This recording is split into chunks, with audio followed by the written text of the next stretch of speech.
Good morning. Welcome into Pittsburgh, Pennsylvania. Beautiful day here in Pittsburgh, Pennsylvania, where we are on site for Thursday night football between the Tennessee Titans and the Pittsburgh Steelers. Lucas is back in the studio. Jackson is hanging out, making it go. 615-737-1045. That's the number. If you want to get involved on this game day, we would be happy to have you at any point.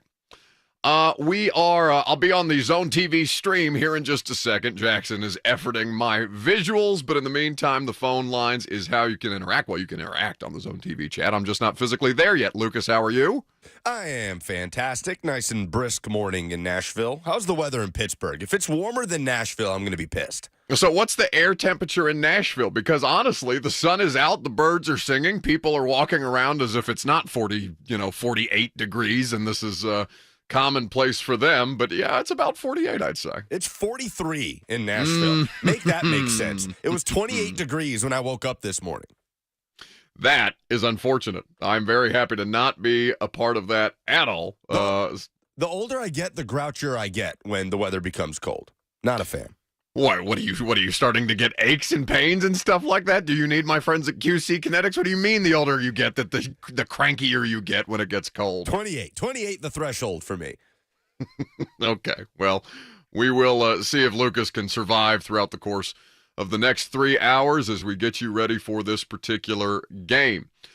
So there's a lot of things to discuss. Obviously, the rookie quarterback, a road opportunity, this particular franchise winless on the road to date, and how they go about doing that is going to be a fascination. How you expect the rookie quarterback, Will Levis, to perform in this start. I think, the results have been, people have basically tempered their expectations. Maybe it's because they're just so unaccustomed to a quarterback throwing 4 touchdown passes and making it look so routine that they're still nervous. They're still in their feels a little bit. Do I trust you? Maybe not yet. A lot of you concerned that you may get got like you did with Marcus Mariota. Not yet, you're saying. Not yet with Will Levis. But we're going to talk about this because there's a very compelling case to be made as to which team needs this game more, to be honest with you. Steelers, we talked about the cluster bleep that is their division. And the Titans in 4th place in the AFC South, kind of playing with house money right now. I would argue that the Steelers need this game more than Tennessee does, but obviously the urgency for Tennessee is great to be able to come out here, perform, and try and salvage what remains of their season. You're going to hear from Greg Cosell throughout the course of the morning as well. Lucas, I swear to God, I've never seen Greg that excited to break down touchdown plays. It was wild. Just looking at his face, the way that he lights up. Like, Greg is not an overly expressive human being, but he was purely delighted with the 4 touchdown passes, and in particular, the second touchdown pass Will Levis threw. Not just because of Will Levis, but because I think Greg Cosell's a Tim Kelly fan. Greg Cosell, sure, was excited to break down those touchdowns. I don't think that he's never been that excited to break down touchdowns. Maybe he's never been that excited to break down the Titans. Yeah. Well, I don't want to say that Greg's breakdowns of the Titans lack excitement on a regular basis, but I think it's just, his reaction was the same as all of us. Oh my God, this is totally different. This feels, and it did feel completely different on Sunday afternoon against the Falcons. And as you heard in Rhett Bryan's update, how many hours did he say? 96 between games for young Will Levis to come out here and, if not do it again, do something again. And certainly we'll find out what that is here in just a matter of hours from now. When you say that the Titans are playing with house money right now, does that not kind of depend on how you view the context of the Titans season at the moment? Because if you look at both of these teams, and if you look at the Titans potentially still being in play for the AFC South, then this is a very, very important game. And there's a lot of pressure on the Titans versus the Steelers, who, yes, have a lot of pressure on them, especially on Matt Canada and the offense, but are in a much tighter situation as far as, well, I guess the Ravens do have a bigger lead. Ravens and Jags both have a pretty big lead atop their respective division, but the Steelers are closer to the Ravens at the top of the AFC North than the Titans are the Jags at the top of the AFC South. Yeah, I guess for me it's just about, like, who feels the pressure more. And I can't speak for either organization or individual players or the coaches. I don't think Mike Tomlin has never lived a day in his life without pressure, other than when he met Glorilla the other day and in the video that went viral. Who? Of Glorilla, the rapper. Glorilla? G-L-O, Rilla, Glorilla. You are unfamiliar? Unfamiliar. Well, that's just ignorance on your part. The audience is shaking a fist at you, I'm sure, driving around in their cars back in Middle Tennessee. How do you not know Memphis legend Glorilla? Name a song. Name a song? Name a song. You, Glorilla enthusiast. Oh, I need Bert. Oh, you can't. You can't. You just saw it on the internet once, and you pretend like you know. No. I have Robert, my friend Preston, and Zach and I, on the way to meet you, I believe, one night in East Nashville, were blaring Glorilla through the streets of East Nashville. I just can't remember can't name a the song. name of the song. Well, yeah, but you can't ask me to name pop culture references. I can't tell you movies that, the average 5-year-old could name. Like, I'm a bad example for this. I'm familiar with the artist, though, which is more than I can usually say. The fact that I know a musical performer that you don't delights me. Good for you. So we will take your calls throughout the course of the day. What is your expectation for Will Levis today?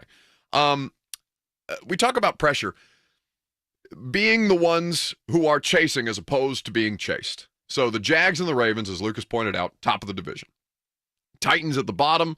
Steelers trying to break through this pack of teams that's clustered together in the AFC North to try and make some headway. It's too early to be playing just for the wild card. I think that in that division, the division is infinitely attainable.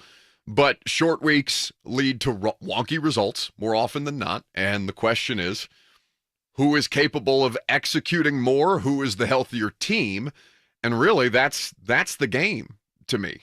It's not necessarily about what Will Levis can do versus what Kenny Pickett can't, or what TJ Watt is going to do versus what Jeffrey Simmons is going to do. It's the total execution. And, this could be said of any football game. This is not groundbreaking analysis. I just think on a short week it matters so much more that you're going to have some opportunities for some weird stuff to happen, and how much you manage it and stay on top of it, how much you mitigate your weirdness, basically, for these two teams is going to be the story of this evening's competition, I think, to me. Now, there's some players who are going to be missing in this game for both sides that are critical to the discussion and how the teams make up for the lack, particularly on defense, as you look at this more. The Titans, again, are going to be without Roger McCreary, their best corner. And while we did discuss yesterday Christian Fulton, and how much better he's played in the last couple of games, that's still, not something. Are we prepared to trust Christian Fulton after 2 games? I don't know. How do we feel about this situation right now? That'd make a good poll question. Are you prepared to trust Christian Fulton after 2 good performances? You directly have controls over the polls if you would like to do. Can I count on you to do that today, or are you just saying that so you can have something to say? I'll think about it. Okay. So, Titans are going to be without Fulton for sure. DeAndre Hopkins in for this game, though questionable with a toe injury. I think that's as much about, we've talked to Ben Jones about this before and other players who have told us about the injury report situation. Somebody comes up to the veteran players in the locker room and oftentimes says, all right, Derrick Henry, all right, DeAndre Hopkins, what do you want me to put down for you today? What are we saying today to give you some rest and also maybe throw a little intrigue, maybe some subterfuge, to use some SAT words into the mix and say questionable. Oh, questionable with a toe. Is DeAndre Hopkins going to be full go? And then Tom Pelissero ruins the whole party today and says, no, he's going to play. With D-Hop, questionable basically means he's playing, right? Until it doesn't. I'm operating under that premise with DeAndre Hopkins. For basically players over the age of 30. If it says questionable next to their name, but they've not been outright ruled out, I'm assuming that player is going to be ready for game action, unless we know clearly and obviously that said player is coming back of, a more significant injury than just the anonymous toe, let's say. What about Sean Murphy Bunting's thump? Has that improved over the course of the week? Okay. I misspell things all the time on Twitter. All right. So I'm not gonna hammer the PR staff, who's probably rushed on a short week to get these injury reports out and available to people. The thumb, not thump, for Sean Murphy bunting. I saw people. What's the name of the rabbit in Bambi? Is it Thumper? Thumper, yes. Thump. Hey, Jackson, very quick with the Bambi trivia. I was not prepared to have anybody answer that question so quickly. Yes, Sean Murphy Bunting, aka Thumper, and his thump. To the best of my knowledge, okay. Many people pointing that out. It is funny though that it appeared twice on the injury report without correction. They just said, bleep it. We got things to do. We got a flight to catch to Pittsburgh. It's a thump. It's actually a thumb. You'll deal with it. You'll like it, and we'll see the corner out there on Thursday night. Yeah, the P's not even next to the B on the keyboard, so I'm just trying to figure that one out. But I like it. Thump. Well, listen, we are not the people to be criticizing others for misspellings or misspeakings, Lucas, on a regular basis. That's fair. I think we as a show lead the league, 104.5 The Zone, in misspellings or misspeakings on a regular basis. Maybe not. Who's to say? Lead the league. 615-737-1045 is the number. Lucas and Jackson are back in Nashville. I'm hanging out here. Many thanks, by the way, to the Odyssey cluster here in Pittsburgh, just outside of downtown Pittsburgh, that allowed us to, Ramon Foster and myself, some studio space so we could do our shows with, decent audio quality today and make sure that you guys get your full pregame coverage. So, realistic expectations tonight for Will Levis. What are yours? We'll give you ours coming up next.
Here I thought you were going to come back with some FNF, Jackson. A little Glorilla to get us started on this Thursday morning. Welcome back in to Pittsburgh. Good. You Googled a Glorilla song in the break. No. Somebody, fortunately, sent us the name of the song in the FNM Bank chat. The name of the song is not something that I can say, nor would I recommend that you Google it on a work computer. It is funny that you tried to bait me into said the two of the most inappropriate words that any human being could possibly say at any point is something that you tried to not get me to say, not just one, but two of them on the air. Shame on you. Coward. No, not canceled. Today is my thing. Yeah, that's, it's always one of those moments where you have to awareness is key. Unfortunately, both ignorance and awareness saved me there. So yeah, you can go check out the catalog of Glorilla at a different time. 615-737-1045 is the number. What are your expectations? What are realistic expectations for Will Levis in start number 2?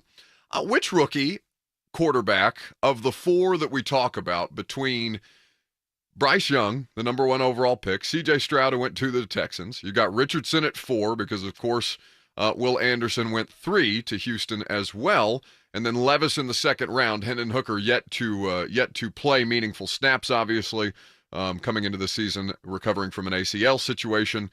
So of the 4 top quarterbacks, which had the most impressive rookie debut? Because I think I might sit here and argue for your boy Levis. It's Levis. Levis might have had the best singular performance of any of those guys so far this season. Now, as far as body of work, that's a totally different conversation. And right now, I think that's C.J. Stroud with what he's done as we get to the halfway point of the season and the records he's broken on passes attempted by a rookie without an interception, and it goes on. And surrounded by a young team and a first-year head coach and a first-year play caller, C.J. Stroud has the best body of work. But, yeah, I mean, what would even be second to Levis right now as far as best singular, not just debut, but singular one-game performance? From a rookie quarterback is probably Stroud. I'd have to go through his game logs, but let's just look at their debuts. All right. Now, do you remember? And we'll play a little trivia here. Who did Bryce Young open up the season against? Do you remember? It's a divisional opponent. It's the Atlanta Falcons. The Panthers lost. Of course, the Panthers winless until last weekend over, ironically enough, the Houston Texans in a game that was very, very ugly to watch back. Falcons 24, Panthers 10. Bryce Young, the number 1 overall pick, threw 38 times, 38 attempts, which is a clear and obvious sign that something has gone wrong. Completed 52.6% of his passes for 146 yards. That's 3.8 yards per completion for those of you counting at home. 1 touchdown, 2 interceptions. He got tested very, very early because I think the Panthers coming into the season, I think we all thought Carolina might have a better offensive line situation than at least to this point in the season that they have. You had the Falcons making good plays in that game and were a good defense until they got shelled this past weekend by the Titans. So I think the number 1 overall pick, the best quarterback in this draft, or at least the quarterback that Carolina thought was the best quarterback in this draft, has arguably had the roughest go of anything, of any of this, of any of the 4. Levis is such a small sample size, so I don't think it's really fair to lump him into that conversation. But of the rookies, knowing that Richardson was done very, very early on and we won't see him for the rest of the year, between Young and Stroud, it's not close. Bryce Young has been appreciably the worse player in a worse situation, worth saying. And do you know how many passes C.J. Stroud attempted in his debut week 1? I do, 44. Yeah. And completed 63.6 of said passing attempts to the tune of 242 yards, 5.5 yards per completion. Did not have a touchdown. He did lose a fumble, and the Texans were run off the field at home by the Ravens, 25-9. It's funny. Do you remember what his first completion was?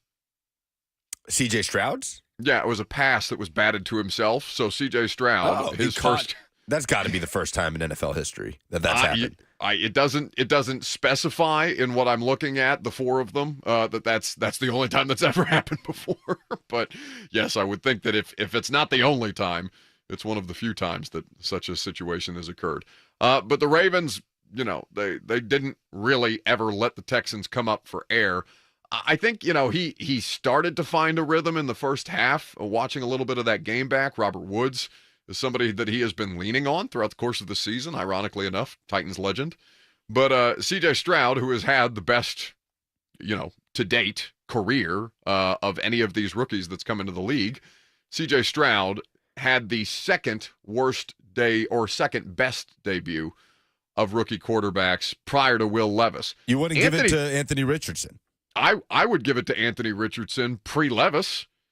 I mean, again, Levis wasn't perfect, and I'm not, I think a lot of you have seen enough breakdowns of Levis's performance where you acknowledge that, yeah, the deep plays are great. It's like winning. Winning covers up a lot of problems. Deep touchdown passes, especially in a win, cover up a lot of stuff that's less than. I won't say problems outright, but like stuff that he's also not doing that he could stand to improve upon, right? You get distracted when you see a ball flying 61 yards, 65 yards through the air to DeAndre Hopkins or Nick Westbrook-Akina, and he's doing it off his back foot.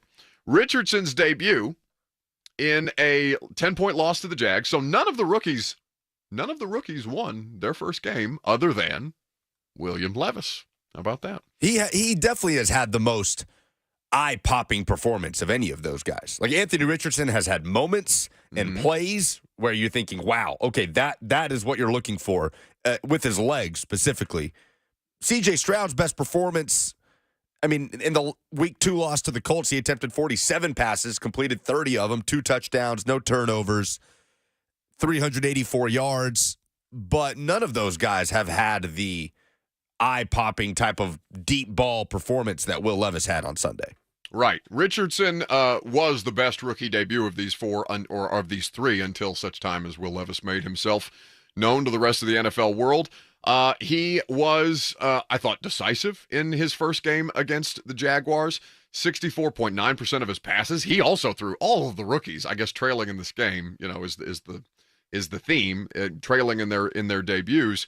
37 attempts for Anthony Richardson is a lot. 223 yards, 1 touchdown, 1 pick. He also had 10 carries for 40 yards and a scramble that went for a score. Omega Jeff in the F&M Bank chat is pointing out the disrespect that we are showing to Tyson Bagent, the Chicago Bears undrafted rookie quarterback who stepped in against the Raiders and led them to a win, 21 of 29 for 162 yards and a touchdown. Why are you laughing already while reading that stat line? In a 30-12 win. I mean, it's fair. Tyson Bagent came in out of nowhere and led the Bears to their second win of the season.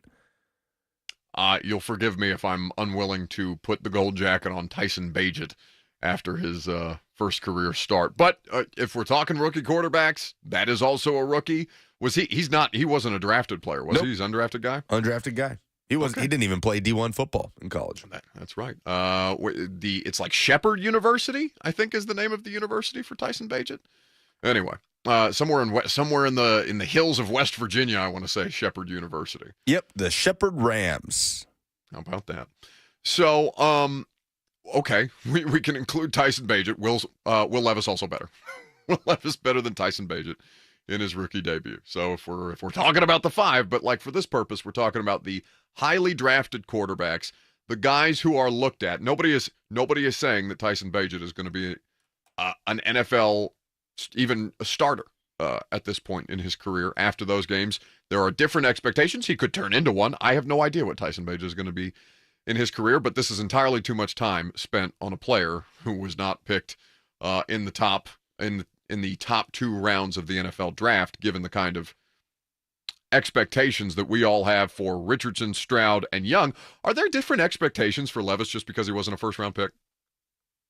Like, are we giving him more, or at least our people? I don't know how the general NFL audience is viewing him or viewed him coming into this season, but C.J. Stroud is there to be the franchise quarterback of the Houston Texans. Bryce Young is there to be the franchise quarterback of the Carolina Panthers. In a perfect world, if you could have your franchise quarterback already on the roster so you can move forward and build things around Will Levis, and more importantly, build things around an affordable rookie contract, yes, that's fine, but were people looking at Will Levis as definitively the person who is coming in here to be the future franchise quarterback of the Titans? I would say no. I mean, Will Levis is the future of the franchise, for better or for worse. What do you mean you would say no? He's the immediate future. I don't know. One game is not. I'm not future of the franchise. I have no idea what he is.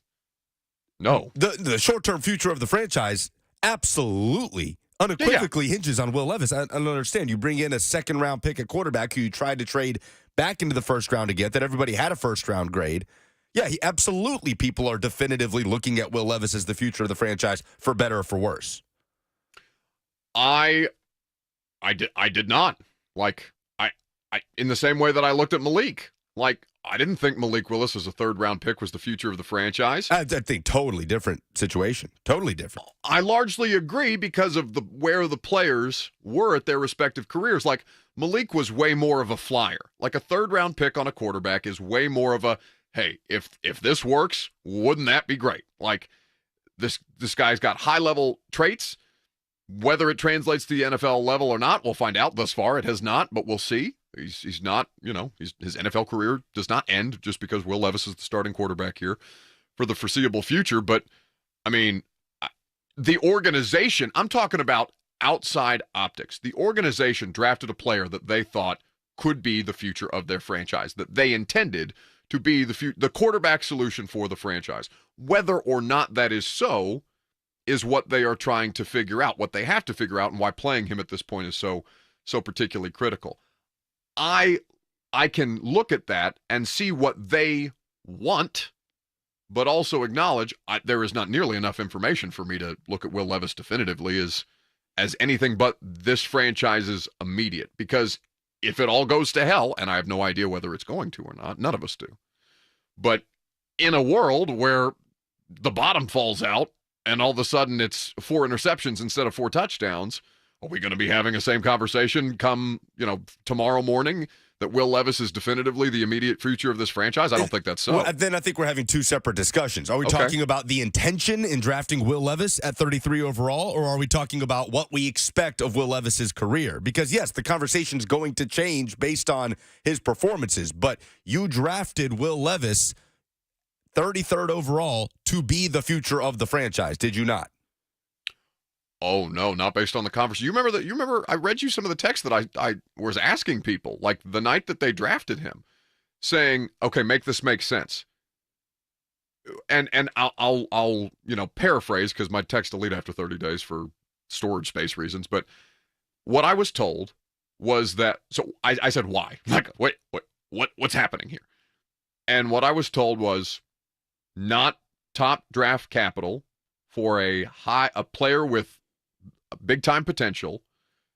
The risk and the trade was not something that was a big deal. Like it's a third round pick that they gave up in the Will Levis trade. They do not have a third round pick heading into 2024 because the third round pick, okay, it's a premium position. It's a high traits player who's got a ceiling that they think that they can maximize, or at least that they think they can get a better version of it. But it was not definitively described. That doesn't mean that they felt like that in real time, but it was not described to me definitively as that's our guy.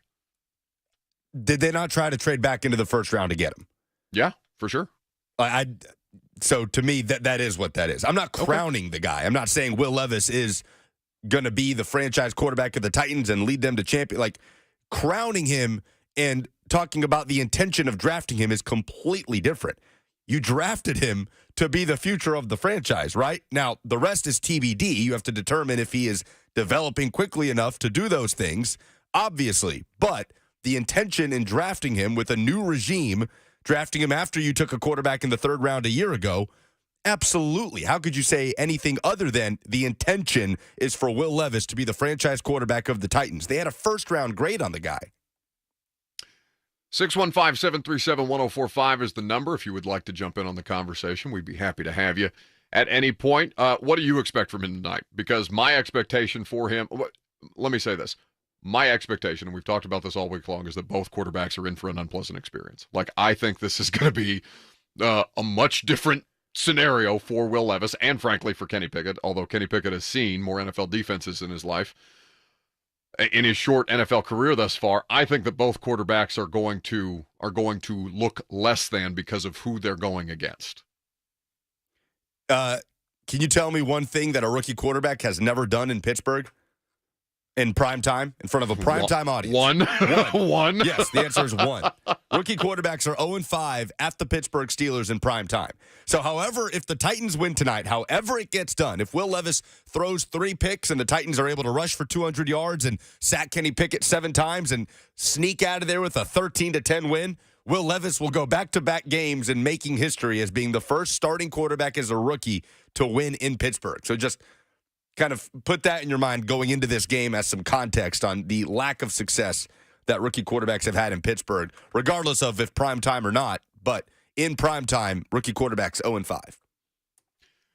Tyler Dial in the F&M Bank chat, where you can interact, as is the custom, says 1-5 after tonight.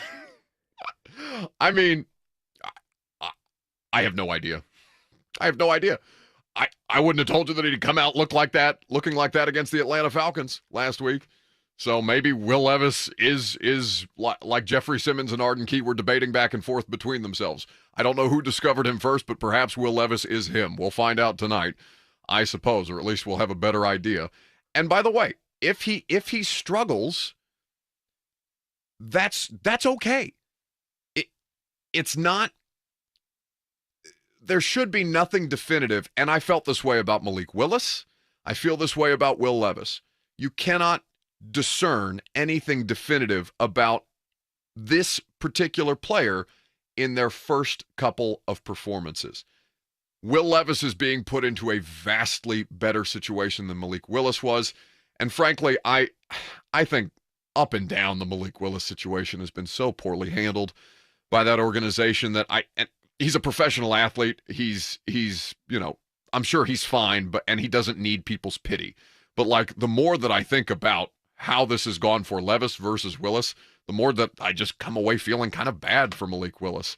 Like I said, not that it matters. Nobody cares. Nobody's crying for anybody in this particular circumstance. It's just, it sucks because he was the wrong guy at the wrong time.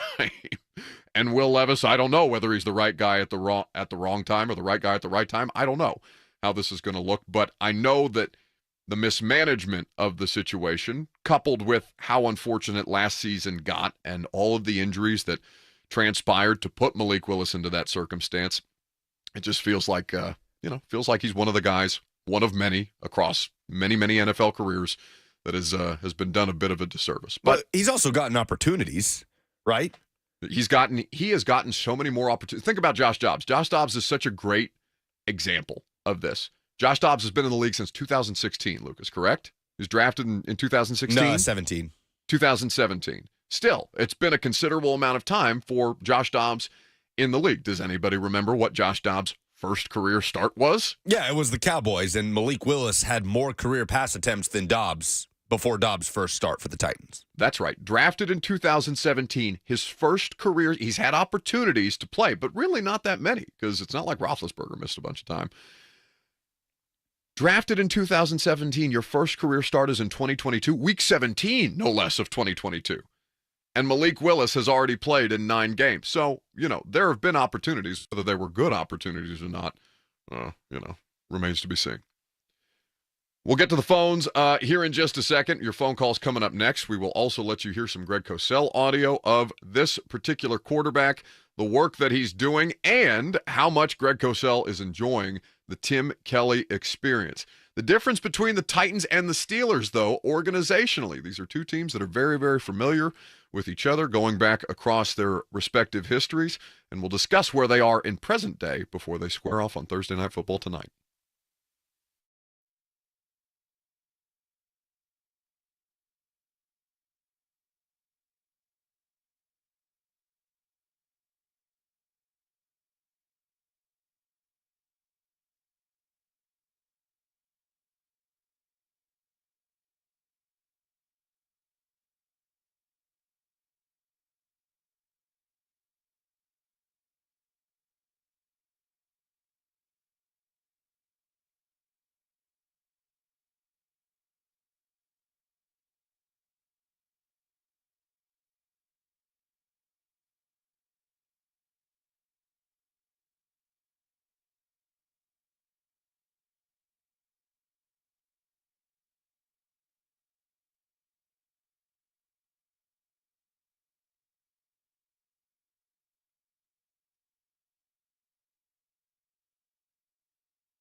I almost hate when Jackson plays this song because I hate talking over the Queen, Aretha Franklin. But that's all right. Hello, Sunshine. Welcome back to 104.5 The Zone. I'm live in Pittsburgh. Titans and Steelers at Acrisure Stadium. Mighty Acrisure Stadium. It's not like Heinz Field was ever an intimidating sounding place, I guess, but like Acrisure Stadium just sounds so corporate. It's not for me. It's like Food City Arena. Not that you can relate. Heinz Field just sounded classic. It did. It did. And they took it away. You like as we play Aretha, nothing wrong with a little bit of the classics from time to time. The difference between the Titans and Steelers is something that I want to talk about because I do think that the Titans are cosplaying as the Steelers to a degree, or at least this year more than any other year.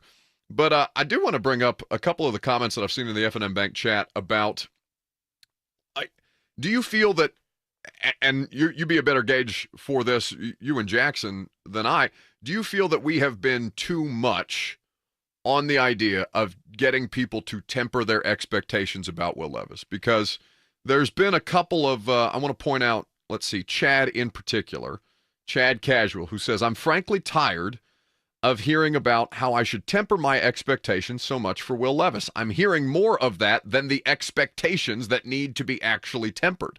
Just let us have some fun. Can't even be excited without somebody being like with the nerdy emoji, with the glasses emoji, you know what I'm talking about? Says, he's going to have a bad game, then what? As if that's some sort of gotcha, like duh.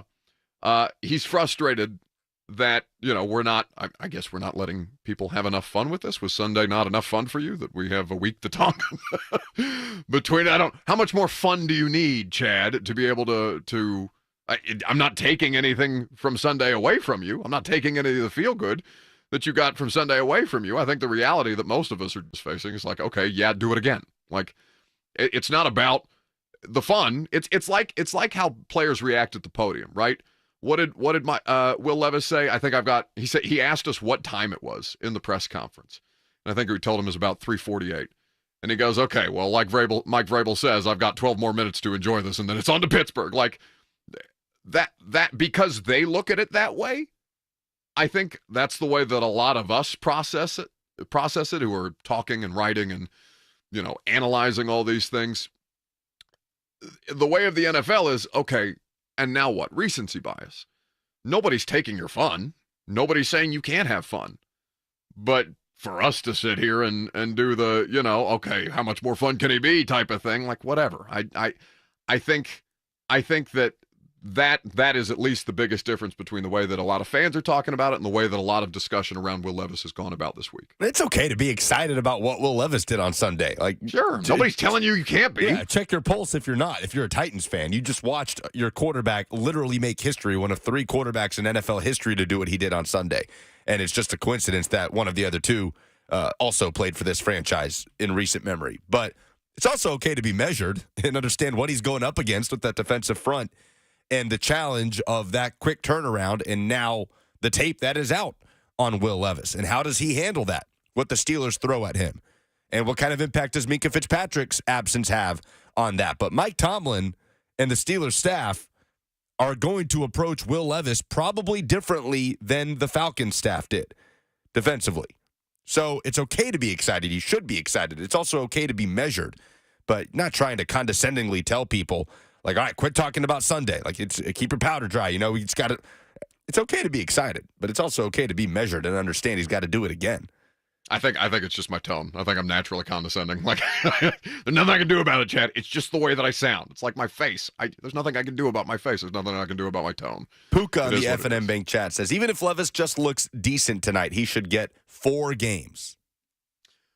Well, that I think. That's not something that we talked about putting in the show today, Lucas, and we need more room to work than what we've got here. But I don't think it's unrealistic for people to have that fear that if Cosell brought it up, like Greg was shocked that they actually tried the 2 quarterback thing, and not an outright 2 quarterback thing, but Greg and I were doing the podcast yesterday, the install, wherever you get your podcast, specifically if you want to watch it, it's on 104.5 The Zone's YouTube channel as you get ready for tonight. We did literally 30 minutes on 4 touchdowns. Greg had as much fun breaking down Titans touchdowns as I've seen him in 3 years of doing the podcast. But Greg looked at me and said, can you definitively tell me that Mike Vrabel won't pull him if he throws a bad interception? I said, no. I can't. I can't. I won't. They won't. You know? They won't, as in, they won't definitively tell us that they wouldn't pull the rookie quarterback if he has struggles. That's because they did it 5 plays into his first drive. The management of him, and this is why we talk about geography so much with quarterbacks, because where they land and who is handling them is as responsible for their success as they are, right? Like, ultimately, the onus is on the player to go out there and perform, but if you're put into a bad situation, yeah, you're going to struggle. This is as much a case study as to how Mike Vrabel and the coaching staff are going to manage this young player in real time. Because what do we know about Mike where it comes to replacing players? That this man would 10 times out of 10, not even 9 times out of 10, he'd rather have a veteran in there because you don't have to worry as much about the variance of what a young player, a rookie who hasn't seen, hasn't played, all these different things, how much bigger of a variable the young player becomes. This is the MO of Mike Vrabel since he's gotten here. I guess the question is, what do they need, the Titans, what do they need to see from Will Levis in order for him to be the starter? Let's say Tannehill can go in Tampa Bay. Got a mini bye week coming up. Let's say Tannehill will be healthy enough to go against the Tampa Bay Buccaneers in the Titans' next game after tonight. What does the coaching staff need to see from Levis in order to start him over Ryan Tannehill? He's starting right now because Tannehill's hurt. Like, we all know that. And there are people who will say, okay, it's Levis time. Regardless, I'm one of them, by the way. I'm pro Levis. Play him, please, God. Right. Yet you're telling me that they drafted him without the intention of him being the future of the franchise. But that's besides the point. I'm just saying I would like to bleep around and find out a little more. You know, I also had fun covering a 4-touchdown performance on Sunday. I would also prefer that to what I know my experience to be. But that's the question. What do they need to see? Because there are a lot of people that are saying it doesn't matter what you see from Levis tonight. He is the future. It's time. Let's move. Let's go.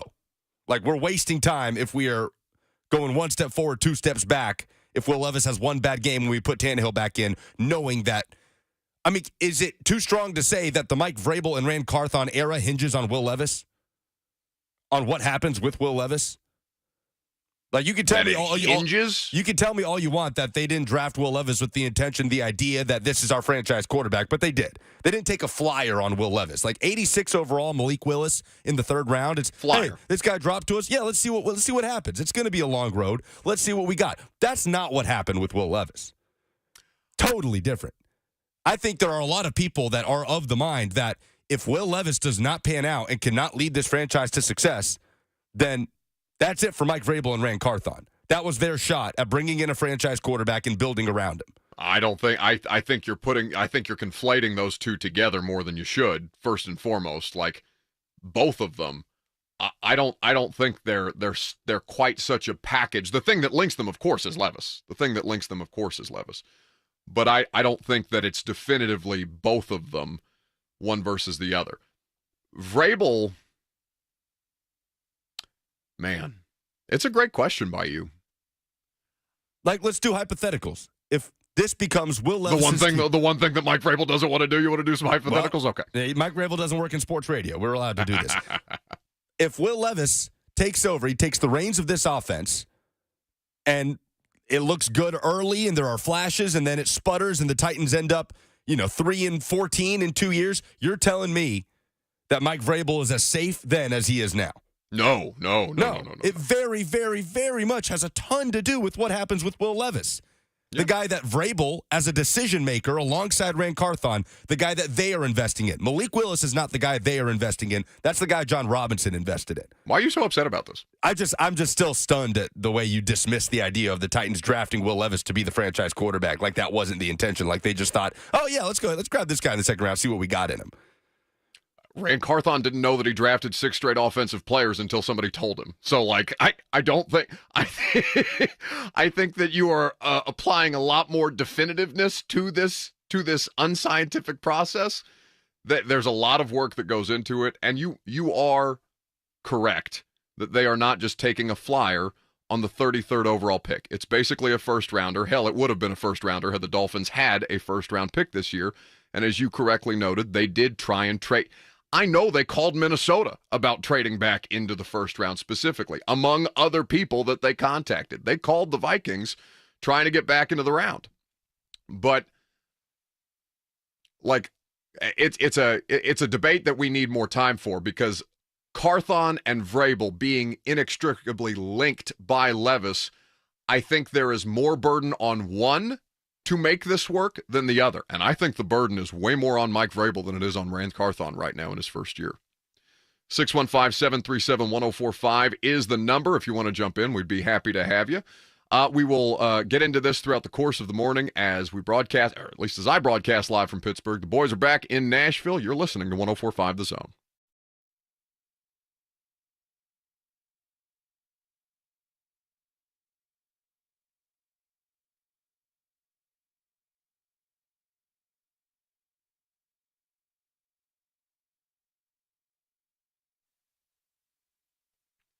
The Tennessee Men's Clinic is focused on performance. They are there to get you back to performing like you haven't in years. If you feel like you're struggling with erectile dysfunction, don't worry, don't freak out, don't get negative about it.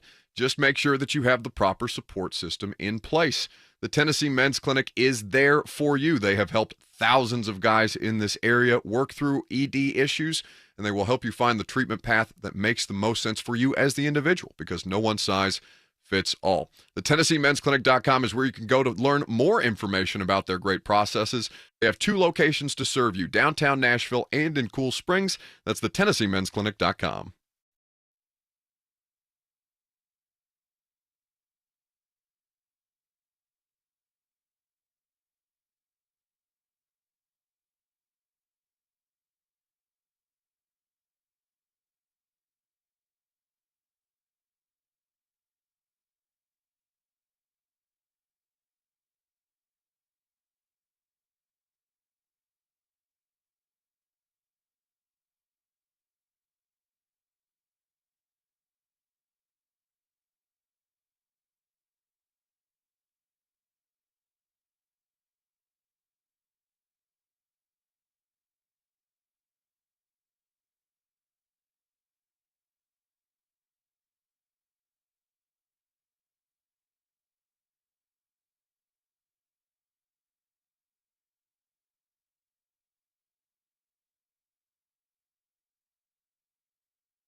It is 11:02. Good morning. I'm Lucas Panzica from the 104.5 The Zone Studios. The Tennessee Titans visit the Pittsburgh Steelers tonight for Thursday Night Football. Will Levis set to get his second career start. Steelers quarterback Kenny Pickett also expected to play after suffering a rib injury on Sunday. Coverage all day on 104.5 The Zone. Titans countdown hits the air at 6 p.m. for a 7:15 kickoff with Mike Keith, Coach Mack, and the rest of the Titans radio crew. The Texas Rangers are World Series champions for the first time in franchise history after beating the Arizona Diamondbacks 5-0 in Game 5 on Wednesday night. For all your foundation repair and waterproofing needs, visit USSTN.com. Breaking news at once on your home for the Titans and Vols. This is 104.5 The Zone.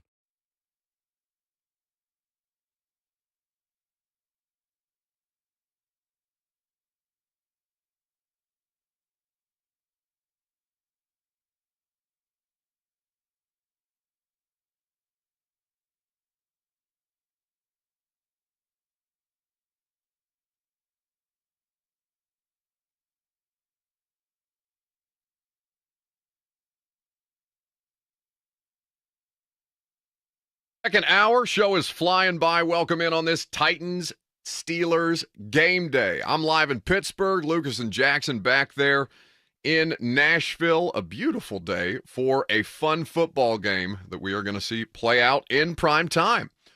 For those of you who are daily listeners to 104.5 The Zone, I'd tune into the Amazon Prime pregame while you listen to 3HL. You can multitask if you're around your television. You might see a little Ramon, Kayla, and Will Carrot sprinkled into your primetime Amazon Prime pregame show. Keep an eye out for that. It was a lot of fun for us to be a part of that last year, and I know the morning show is looking forward to that this year. So you can keep tabs on that. We'll take your phone calls. In the meantime, 615-737-1045 is the number if you would like to jump in. The F&M Bank chat, very feisty today. We love to see it. You can jump in there, Facebook, YouTube, Twitter, and on Twitch. I like having my iPad to do the radio show. I can see a lot more of the chat in real time, which is funny because you guys are very, very opinionated today and certainly have a lot of opinions about this young quarterback who will be making his second career start. Lucas had the stat in the first hour. No rookie quarterback in prime time has ever come to Pittsburgh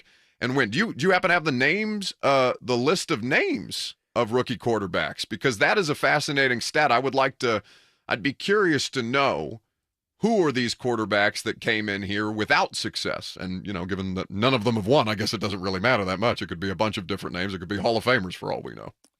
Yeah, I don't. I'm going to try to find out. Do you have any guesses? It's probably unproductive for us to just sit here and start naming rookie quarterbacks. Yeah,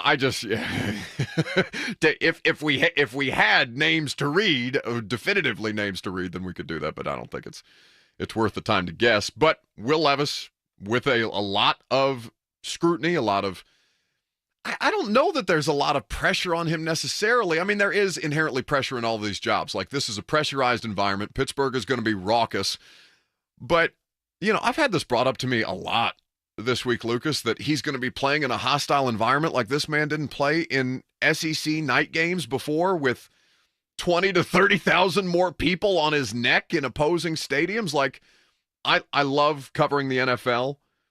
Going to a game at Neyland Stadium for the first time last year as somebody who's, not grown up with college football, as I wear my one of my Indiana pullovers today for obvious reasons. And I know a lot of you have seen the news about Bobby Knight. I will do some stuff on Bobby at the end of the show because I told Lucas I'll cry if I try to do it while we're still on the air here and now, and I would like to not do that. So, Will Levis in hostile road environments. The Pittsburgh Steelers probably have one of the best NFL environments in football. Renegade, nighttime, the terrible towel, like all of the history that comes associated with that, one of the winningest organizations in professional football. But Will Levis has played at Neyland Stadium. He's played at Sanford Stadium. He's played in crazed environments with rabid fan bases who, while I think Pittsburgh is as passionate a sports town as any that I've been to, any that I travel to on any kind of a recurring basis, the SEC is tops among like hot SEC football, primetime SEC football games. I don't know that there's a more hostile environment that could get you prepared for the NFL so that when you arrive here at the league, at the professionals, and you look around and say, oh, Kansas City, not that deep. It's a little cold. That's fine. Maybe it's a little colder than you're accustomed to playing in SEC games. But the atmosphere, the crowd, the hostility, that's something. Will Levis was hated by many of you. He's gotten more hostility from many of you than he will get from the Pittsburgh Steelers fans tonight. So, like, I'm not worried about how fragile poor Will Levis might be in his first NFL night game. Yeah, I'm trying to think. Like, Arrowhead Stadium is one of the best in the NFL, but I do typically dismiss the idea of a rookie quarterback going into a hostile environment for the first time when that rookie quarterback is coming from the SEC. Playing in the Swamp, playing in Neyland, playing at Georgia, all to me would surpass, and that's no disrespect to Acrisure Stadium, and you're right, Pittsburgh fans are nuts, and they're going to be on your neck, but yeah, I think, and Levis kind of alluded to that earlier this week, right? He's like, I've played in loud stadiums before. Like, I guess it is a new process of communication with the offensive line, with Tim Kelly and his helmet. But yeah, I kind of dismiss those concerns.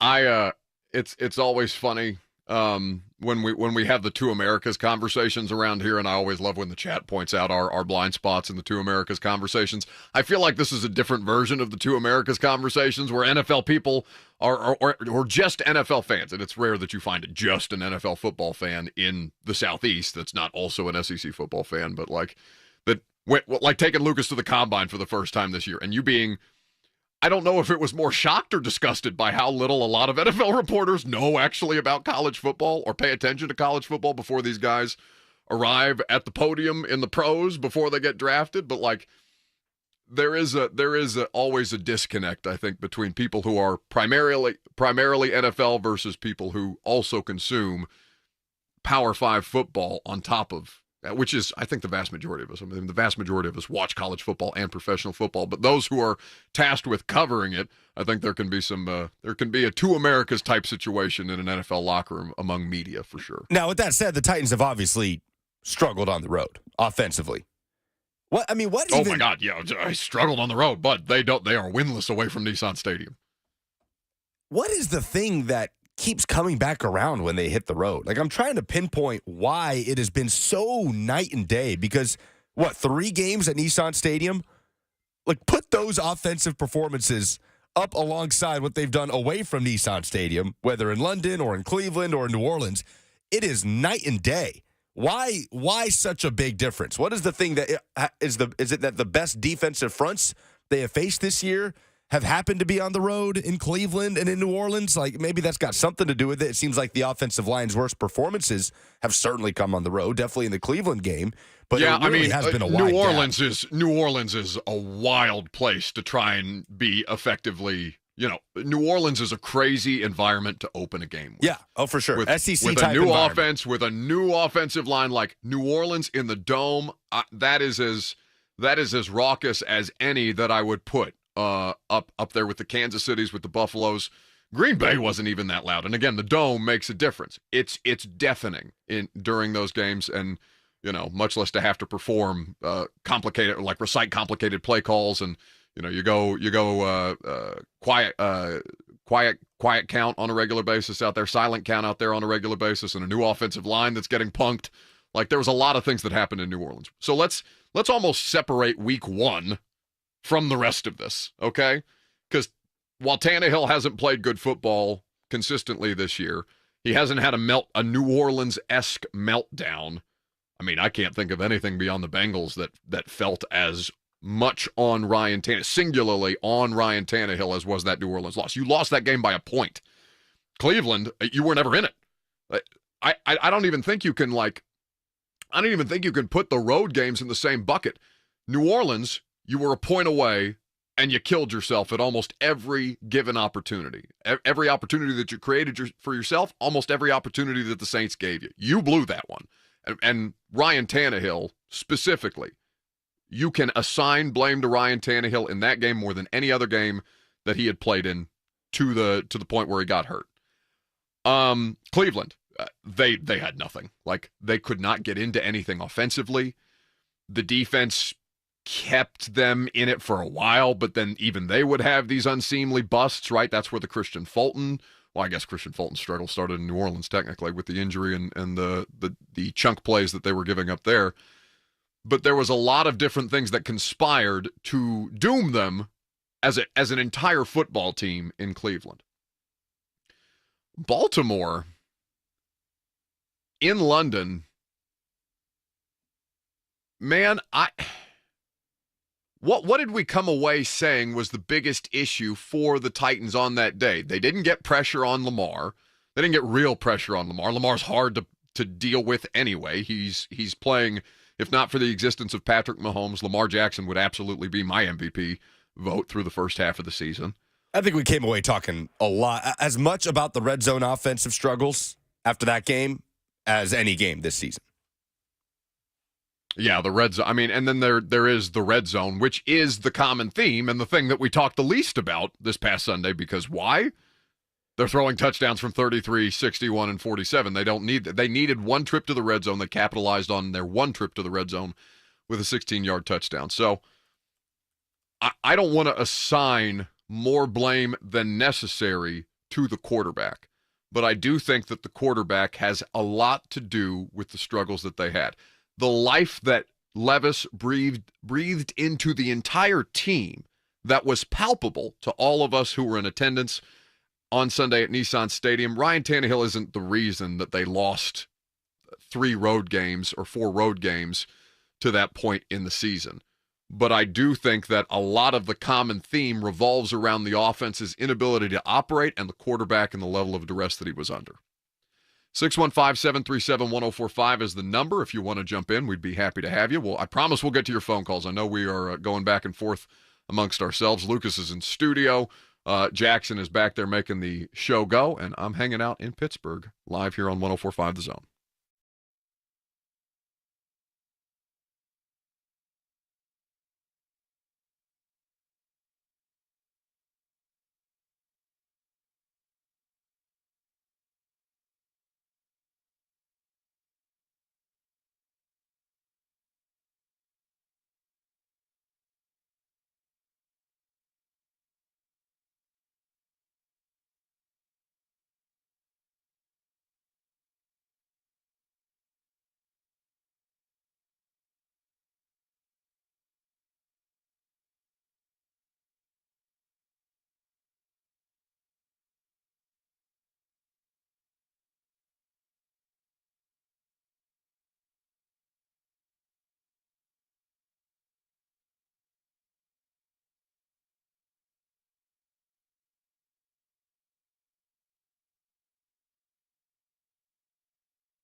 Welcome back to the show, 615-737-1045. I promise we get to some phone calls. We will do so now. That's how you get in. Lucas back in studio. Jackson is there with him. I'm here in Pittsburgh, where the Titans will square off against the Steelers on Thursday Night Football. Brody calling us from Manitoba. Hey, Brody. Hey, Buck. I just was calling because I think you're very wrong about Will Levis and the intention of drafting him. And I agree with Lucas that you're not going to draft a guy with a first-round grade if you don't, at least in some part of your mind, think that that is the future of your franchise. Like, yes, Willis is different, and I'm sure some people thought he could be a franchise guy as a flyer, but the team didn't. But now with Levis, he absolutely is franchise or bust. And I think if Levis fails, Vrabel could be fired, but I don't think Carthon gets fired after 1 year, regardless of the play of Will Levis. But that's all I wanted to talk about, so thanks, guys. Yeah, thanks for the call. We appreciate it. How about that? We got listeners in Canada, Lucas. We love that. There would be no scenario where where that determination would be made after 1 year. Right? Oh, Ran or Levis? Both. Yeah, no. These two are a part of your franchise moving forward, as is Mike Vrabel, by the way. Mike Vrabel, I mean, we're halfway through the season. I wouldn't have told you that John Robinson would have gotten fired last December when he did, so you can't say anything outright definitively because there's always a scenario, I suppose. But Vrabel is going to be given this season unless the bottom completely falls out. Like, the clock on Mike starts next year, for sure, when they have more clarity at quarterback. Because think about the weirdness that this season was, right? Where your cap is a mess, where your GM gets fired, where you don't win another game after the GM gets fired, where the quarterback situation is expiring and you've already got one behind him, but you're going to bring another one in because that guy wasn't good enough. You've got Derrick Henry. He's what you're leaning on more than anything, while everybody else, including your offensive coordinator, says, yeah, maybe a little less Derrick would be the best way for us to try and approach this thing, or at least a little not as Derrick dependent is what you could take away from the offensive approach this year, I would say. Now, listen, they killed it on play action against the Falcons. Like, we're going to talk about the importance of play action to this football team, not just within the context of Levis and the Falcons, but there is no question that Derrick Henry, with a viable counterpunch and the play action game, how much more threatening that makes you as an offense. You saw it. Is Sunday not the best case scenario? I mean, 28 points feels like kind of a low ceiling to put on an NFL offense just generally, but like, is that not what it's supposed to look like at its best, where Derrick is, one, most importantly, almost more importantly than anything else, the offensive line played well. Like, Dillard did not have a bad game when he went out there. And I wanted to make sure that my eyes weren't lying to me. I watched Dillard, I think, as much as anything after Chris Hubbard got concussed. They slid NPF over to right. And paying attention to Dillard had help, there's no question. But the offensive line getting push and holding up in pass protection, as essential as anything else that happened in that football game. Derrick being given just the opportunity to get to your third step if you're Derrick Henry. How much different he plays, how much more effective he can be when he just gets that third step. And then, of course, you have the threat of the deep play, which this Titans offense has not had. Jim Wyatt on TennesseeTitans.com and his 6 things to watch for Titans versus Steelers highlighted this stat from Next Gen Stats can you tell me what percentage of Levis's dropbacks on Sunday utilize play action? What percentage? Yes, of his dropbacks. I would venture a guess to say 65% of his dropbacks. 50%, and that's the highest in a game by any player in 2023. So I went way over with 65. He was 8 of 13 with 116 yards, 2 touchdowns, and a 130.1 rating in play action. That's Jim Wyatt citing Next Gen Stats. play action is critical to a lot of NFL teams, but not a lot. I mean, nobody else has Derrick Henry. So if you can have it be that viable of an eye candy piece, and also have Derrick be effective, because of course Derrick got over 100 yards, didn't have a rushing touchdown in this game, but was as big a threat as Derrick Henry's been all year. And also the safeties are having to back up because, oh my God, that quarterback can just casually flick it 65 yards in the air, and they're not going to call OPI on DeAndre Hopkins in that moment. So, okay, I guess they're going to let these guys play. Hang on to your butts, kids. That's what it looked like. The results were tremendous. Do you know where the Steelers rank in pass defense? Coming into this game? Yeah.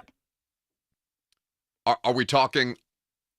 So in terms of total yardage, I bet yards they are...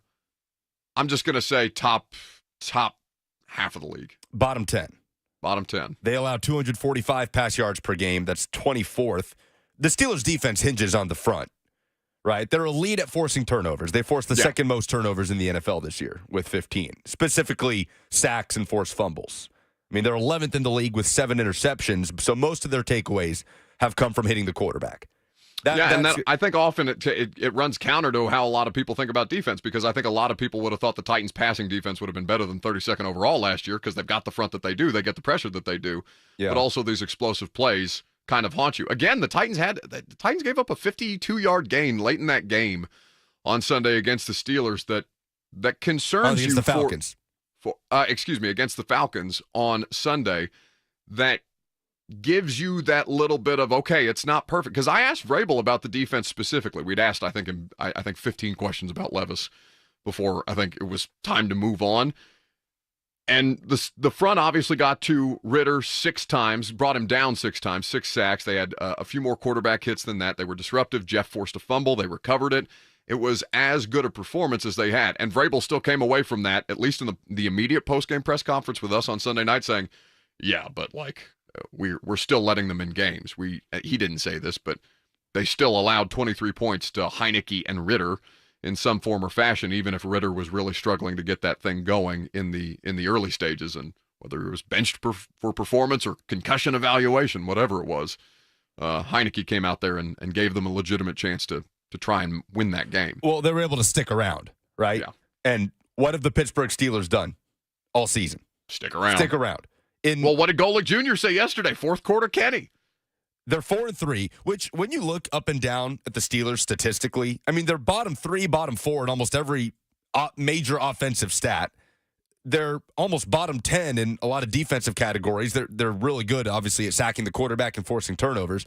But for them to have a winning record with how inept the offense has been this year is actually really impressive, because they've stuck around. In 3 of their 4 wins this year, they've trailed in every game. The only win they have that they weren't trailing at one point or another was against the Las Vegas Raiders, who just fired their head coach and general manager. They just keep sticking around. The Ravens couldn't put them away. Who am I thinking of that they've lost to this year? The Browns could not put them away. They just keep hanging around, and then it's a deep shot to Kenny Pickett or to George Pickens. It's pouncing on a mistake. It's something. Well, the deep shots to George Pickens, again, and we're going to play you some clips from Greg Cosell. Greg articulated the exact kind of concept that when they need life on offense, the play that they run for Pickens over and over and over again, that teams just they can't stop. It's like that. It's like when the Titans had A.J. Brown and that bang play action, that not under center play action, but that quick hit your back step, let the ball go play action with A.J. running the crosser that teams just couldn't seem to stop for the first couple of years, and consistently when they would run it. Like, they are running concepts for Pickens that can keep them in games at any given point. And George Pickens, I mean, he's just a prototypical X-wide receiver. He's such a fun player to complement a quarterback who's still learning, and we'll see how much better Kenny Pickett gets over the course of his career. But I love this matchup tonight. I think this is going to be, I don't know if it's going to be 28-23 or if it gets, we may not see it get into the 20s for either team. I have no idea, but I am fascinated to see how this plays out, because there's as much uncertainty on the Steelers side of things offensively as there is on the Titans, for different reasons, of course. 100%. Both offenses have struggled. One offensive coordinator in this game is under far more pressure than the other, and it's Matt Canada. They want him out of there in Pittsburgh. I mean, I never heard fire downing chants at Nissan Stadium as loudly as I heard them at Acrisure early in the season for Matt Canada. Steelers fans. By the way, I think everybody in this city, as soon as you hit the ground, I think everybody in this city is a sports fan. It's wild how much the Uber drivers are very passionate talking about the football game tonight. Everybody in the diner that I went to that Ramon recommended for me this morning wearing Steelers gear, talking about the Steelers, talking smack to Titans fans. Like, it is such a town. It's a town so consumed with that football team. And also there's a big Pitt game against the number 4 team in the country, Florida State, this weekend as well that I think they're juiced for. But it's just such a great environment to see a football game. A fun matchup that will come. Their loss to the Jags on Sunday encapsulated a lot of those struggles on offense. Just couldn't really run the ball. 3 of 12 on first downs. Kenny Pickett leaves the game. Mitch Trubisky has to finish it out. 2 interceptions thrown. Just ugly, and only able to put up 10. They've been bad against the AFC South, just generally. They got blown out by the Houston Texans 30-6 in early October, and then could only put up 10 in a loss to the Jags on Sunday. Devontae Jones in the F&M Bank chat says Matt Canada greater than Buck Rising. Yeah, that's right. People are jumping on you today. People are jumping on you today. Oh, that's fine. That is, I mean. How is that different than any other day? No, because I do think, and Jackson maybe could be the judge of this. Jackson, top 3 worst takes Buck has ever had to say the Titans. No, that can't be true. Top 2. Top 2? That the Titans did not draft Levis with the intention of him being the franchise quarterback? Like, that might be. He has bad takes on the regular about nonsensical things. Right. Yeah, I don't think that's even in the top 10. Top 3. No, as far as tangible football things, to me, this has a case for number 1. Yeah, like this is all-time bad take. Well, one, I think you're pigeonholing me very unfairly there that I said definitively that they didn't draft him to be the future. I'm not doing anything definitively is my point. You asked me, did the Titans definitively draft Will Levis to be the definitively yes. draft him to be the future of the franchise. Yes. Definitively. That doesn't mean that it is going to happen, but was it the intention? Of course it was. What's the intention every time they take a player that the player's going to work? No, it's not. That is such a winning argument every time. Of course, you can say, yes, of course they intended to take this player, that this player is going to last for the future of the franchise. This player is going to be a 10-year Hall of Famer, all these things. And the rest of it's specialties. That is such a lame way to make that case. They did not draft Malik Willis 86 overall with the idea of, okay, this guy better be your franchise quarterback. Like, a lot of the future of your franchise in the short term and in this regime depends on what happens with Malik Willis. Nobody was saying that. We're saying that about Will Levis because they had a first-round grade on him. They tried to trade back into the first round to get him, and they take him with the first pick of the second round. They liked Will Levis. Did they draft him definitively to be the future of the franchise? I just don't think NFL organizations that are picking outside the top 10 really operate that way. Whether you like it or not, Mike Vrabel and Ran Carthon are tied to Will Levis far more than they are Malik Willis. Why would I like it or not one way or the other? What you are so upset about this? It's just such a bad take. It's such a bad take. It's not a bad take at all. It's, in fact, I think it's far more grounded in reality than the fairy tale that you're painting. The fairy tale that I'm painting, that they drafted a quarterback. Of course, they went in intentionally with this person to be the future of the franchise. They took a quarterback that they thought could help him in the future. Was Desmond Ridder, as a second-round pick, drafted to be the face of the Atlanta Falcons franchise? Bleep no. Is there a big difference between Ridder and Levis as far as the skill set is concerned, where Greg Cosell said if this guy has a good 2022 season, you could make the case for him as a first overall pick player. Yes, I'm not saying that Ridder and Levis's situations are the same, but to say that any NFL organization with a second-round pick went in with the intent for that player to be the future of the franchise, I think is a fairy tale scenario. Desmond Ridder was a third-round pick. And by the way, if the Desmond Ridder situation plays out the way it looks like it's playing out, then the Falcons are going to be in a big hole that they're going to have to dig out of at the quarterback position. Just like the Titans will if it doesn't pan out with Will Levis. I'm not saying what is a franchise, since we're here, what is a franchise quarterback to you? Because Desmond Ridder is a player that they thought they could make their offense work with the pieces that they have around it on an affordable rookie contract. And, thus far, the results don't look that promising. What is a franchise quarterback beyond his rookie deal? A franchise quarterback is a starting quarterback that you feel you can win a championship with. That is the face of the franchise. To me, it's that simple. That's what a franchise quarterback is. And that's one of those things that Like, we can get into semantics and debate what is or isn't a franchise. Well, no, you quarterback. wanted to have a debate, so here I am having a debate, and now you're saying, oh, no, semantics. The debate is, did the Titans did they not draft Will Levis with the intention of him being the future of the franchise? The answer is yes. Did they draft the future of the franchise or a part of the franchise's future? You want to do semantics? There's your semantics. This isn't like a depth running back they took, like, hey, this guy could help us. Like, no, this is a quarterback that they had a first-round grade on. Lucas, I told you the text that I got from the organization. Not a lot of risk in the pick, high-level player, premium position, potential high-level player, premium position. That was the logic. Nobody said, hey, this guy's the future of our franchise. Let's go get him. You and I think we're having two different. I honestly think we're having two different conversations. So if they had traded back into the first round to get him, like they tried to, that wouldn't be what. Like, that wouldn't be, let's go get him. This guy can be the future. Let's go get him. Depends what they gave up. It depends. The context here is so important. The context here is absolutely important. I'm not saying this is a fair discussion to have. And like I said, if you're telling me it's the worst opinion that I've ever had, I don't even think it's in the top 10 of the worst opinions. What is the worst opinion you've ever had? Oh, that's a good question. It's probably something not to do with football. That's what I'm saying. Like, I just want to talk like concrete football. Will Anderson on the F&M Bank chat says Mike Keith said they were conflicted on Peter or Will at 11, and they tried to get back into the first. I don't remember Mike Keith saying that specifically, so I don't want to put words in Mike's mouth. But like, is that like to you? Is that fair that the Titans were conflicted on drafting Will Levis 11th overall?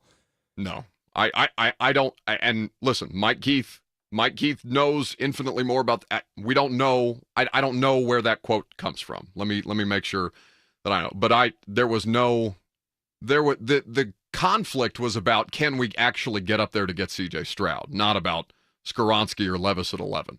Nobody was taking Levis that early. They tried to. Where was Minnesota picking? Because I know definitively that they called Minnesota.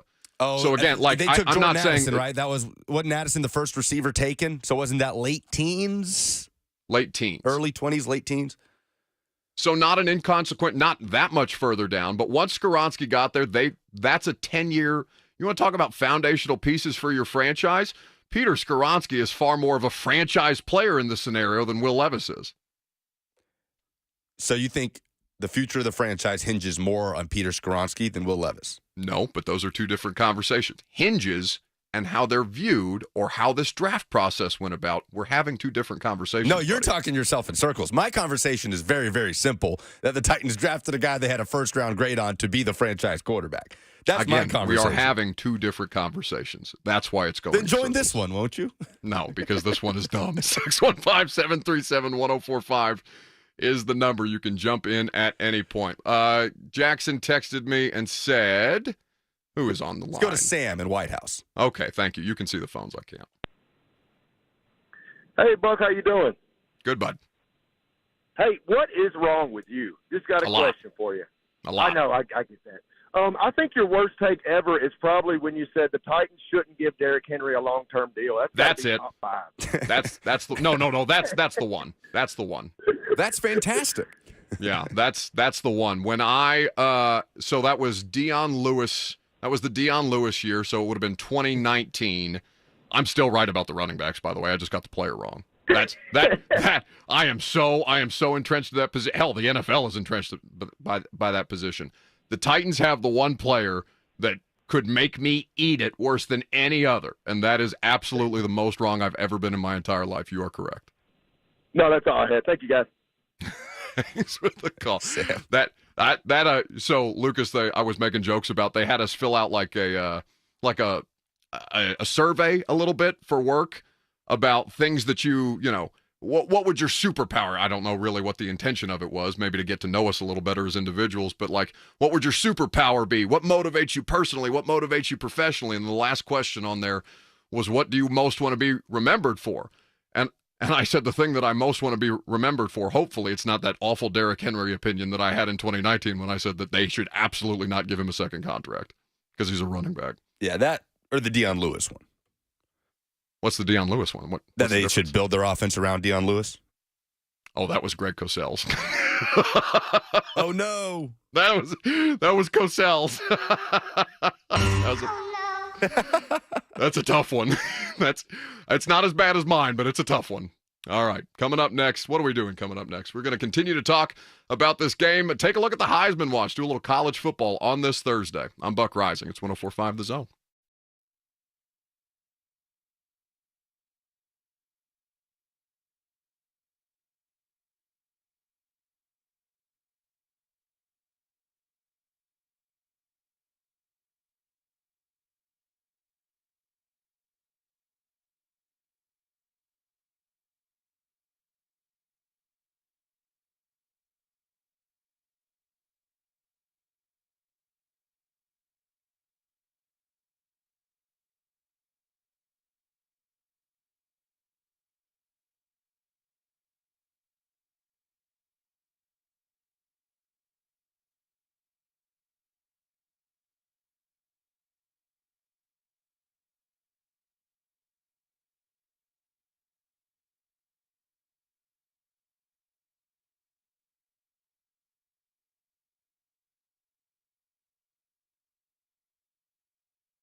You know what I just realized, Lucas? What's that we're having a different version. It's funny that this would follow Ryan Tannehill here. We're having the Tua Tagovailoa, is it Tua or is it Mike McDaniel conversation? Is Tua the franchise quarterback, or is Tua a product of the system? Who is the play in here? Who's really at hand? Cracks me up. 615-737-1045 is the number. The Dolphins fans are insane, by the way. I'm scared to say anything that's even remotely critical of Tua Tagovailoa. Those people are insane. But in the meantime, we're not talking Dolphins. We're talking Titans and Steelers, and we're not even talking that for this immediate part of the program because it's time for the Heisman Watch. What do we got, bud? So Michael Penix still the favorite at plus 270. He leads the country in passing yards, 24 touchdowns to 6 interceptions. Michael Penix Jr. should be the favorite to win the Heisman Trophy. This weekend, Washington is in action at USC, a game that 2 to 3 weeks ago looked like it would be maybe an elimination type of game for the college football playoff. Not the case. Lowly 7-2, 20th ranked USC hosting Washington, and real opportunity for Washington to hand USC their third loss of the year, or third loss in a row. J.J. McCarthy plus 300, the Michigan quarterback. Don't gloss over that, by the way. Third loss in a row. What are we doing out here? Unserious program, USC. I am no longer taking USC seriously until further notice. Until Lincoln Riley shows that he will take the defensive side of the ball seriously, I will not take USC seriously as a program. And you've been on that for a while, man, because I don't know, this Grinch individual, Alex Grinch, that's been following him around for a period of time, the defensive coordinator at Southern Cal. You don't rep live tackling in practice, that's fine, but the way that defense is, I don't want to say that it's actively ignored there, but it is definitely ignored to an extent. We're going to see most people are looking at Caleb Williams and saying that he is the best quarterback in the country. I understand that there's a conversation to be made there for Drake May, but we're going to see the best quarterback in college football in the last at least 2 seasons not participate in the college football playoff because his coach just won't change things on defense. That's negligent. Yep. It's malpractice at this point. So J.J. McCarthy is the second favorite to win the Heisman at plus 300. The Michigan quarterback is second in the country in completion percentage, second only to Bo Nix, who is the fourth favorite. This is all per FanDuel Sportsbook. Nix at plus 600. With McCarthy, I'm still so skeptical of J.J. McCarthy. I understand Michigan's kind of plodding along. Obviously, the investigation around the sign stealing is kind of circulating around all of this. I don't know how much that would impact J.J. McCarthy's Heisman candidacy, but with Michigan, it's okay, we'll see what happens when they play Penn State, when they play Ohio State, and ultimately what they do with their postseason hopes. Jaden Daniels, the third favorite at plus 450, has had an insanely productive year, the most passing touchdowns in the country, has added 5 rushing touchdowns. I wonder if LSU would have to win out in order for Jaden Daniels to be a legitimate Heisman candidate or finalist. They are 6-2. What's the rest of LSU's schedule look like? Well, they're at Alabama this weekend. So we can start there, and I'm pulling up their schedule now. They already have 2 losses. They're at Alabama. They host Florida. They host Georgia State, and they host A&M. So let's say LSU loses to Bama, and they win out. They go 9-3, and you're talking about what, an Outback Bowl? Right?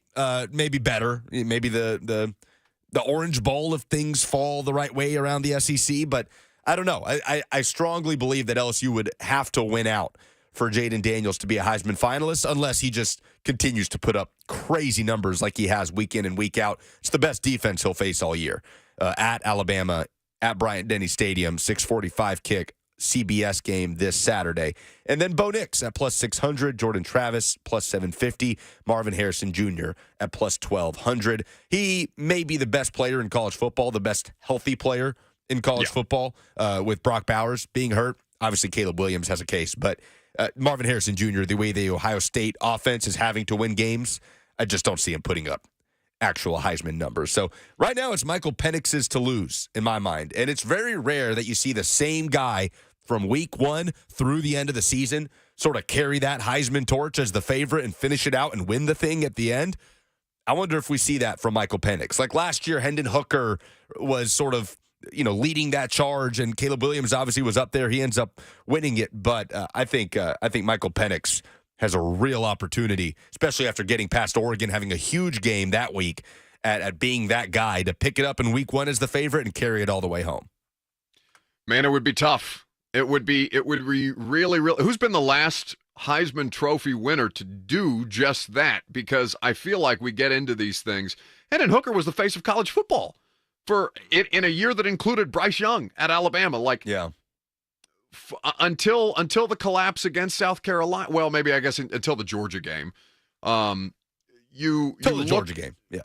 The Georgia game. You looked at Hendon Hooker, I think, and the college football consuming world looked at him, the resurgence or reemergence, whether that was the outright resurgence in that year or whether it had been building to the point where Tennessee, big brand, big program, SEC, back in the mix. Oh my God, they beat Alabama. How far can they take this thing? And Georgia humbles them. Obviously, when they go down to Sanford, we had Josh Dobbs in studio with us that week talking smack about the atmosphere, and then, it wasn't the atmosphere that got them, it was the actual football team. Well, the atmosphere had something to do with it. Are you talking about the weather, or are you talking about the crowd? I'm talking about the crowd. The crowd was good. Tennessee was riddled with pre-snap penalties in that game. The crowd absolutely was a factor in that game. Obviously, the football team smothered Tennessee and choked the life out of them. But Sanford Stadium heard all the former Tennessee players saying, it's not that great. And it was one of the best environments of the season. Oh, no, that clip of Dobbs that we had got aggregated by every Georgia blog ever. Yeah. Yeah.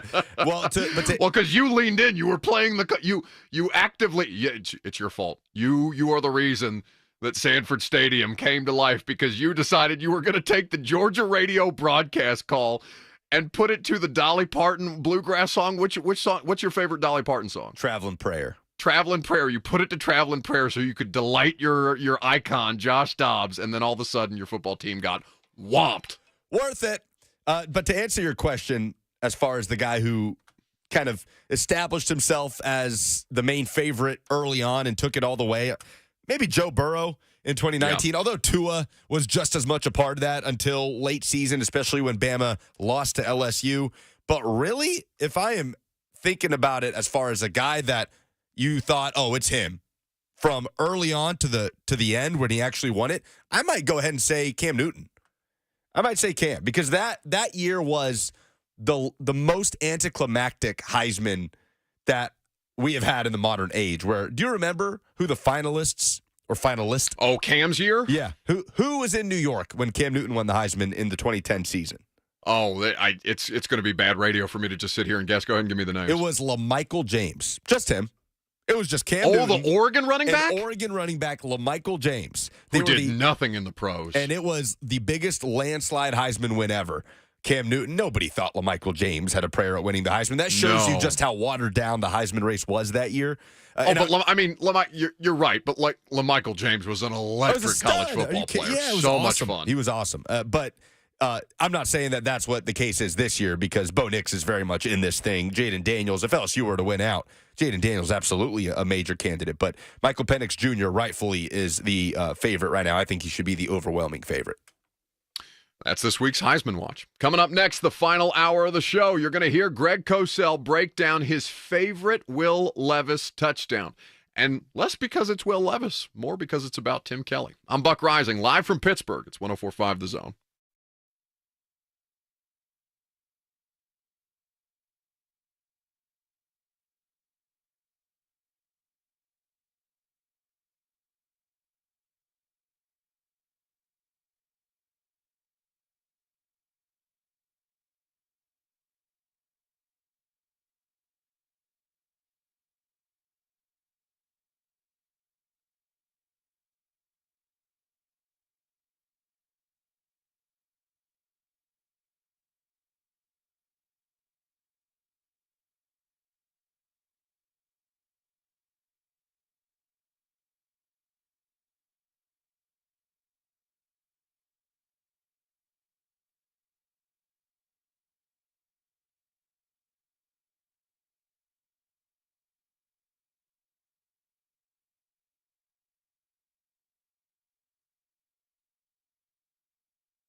It is 12:02. Good afternoon. I'm Lucas Panzica from the 104.5 The Zone studios. The Tennessee Titans visit the Pittsburgh Steelers tonight for Thursday Night Football as Will Levis is set to get his second career start.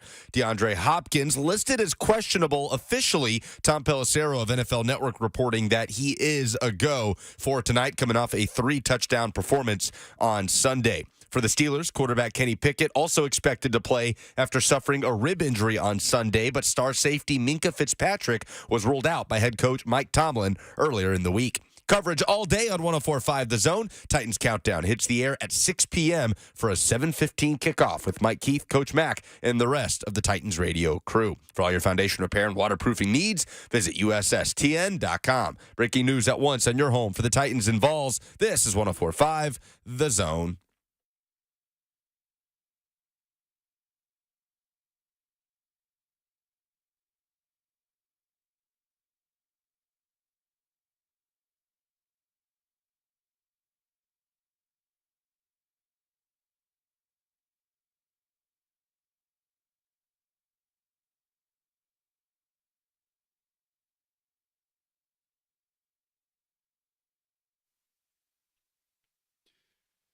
What's happening? Final hour here in Pittsburgh. Titans and Steelers, Thursday night prime time. That is what I'm here to cover for you guys. Ramon Foster is also here in Pittsburgh with me. Big fella wrapped up his portion of the programming this morning. Said he had some stuff to do, some people to see, and then he's got to kick it because he's got a long, cold night ahead of him on the sidelines for Titans radio. I will be secure and warm in the press box as I watch this game play out, and we are very happy to be here to preview it with you. Jackson is not back there. Sounds like Joseph in my ear to start the final hour here. Lucas is also back there in Nashville. Are you rotating parts back there in real time? A shift change? Joseph is making a cameo. Okay, so we've got cameos there from the back room, and we've got Lucas in studio, and we've got me here in Pittsburgh. We've got your phone calls, the F&M Bank chat as well.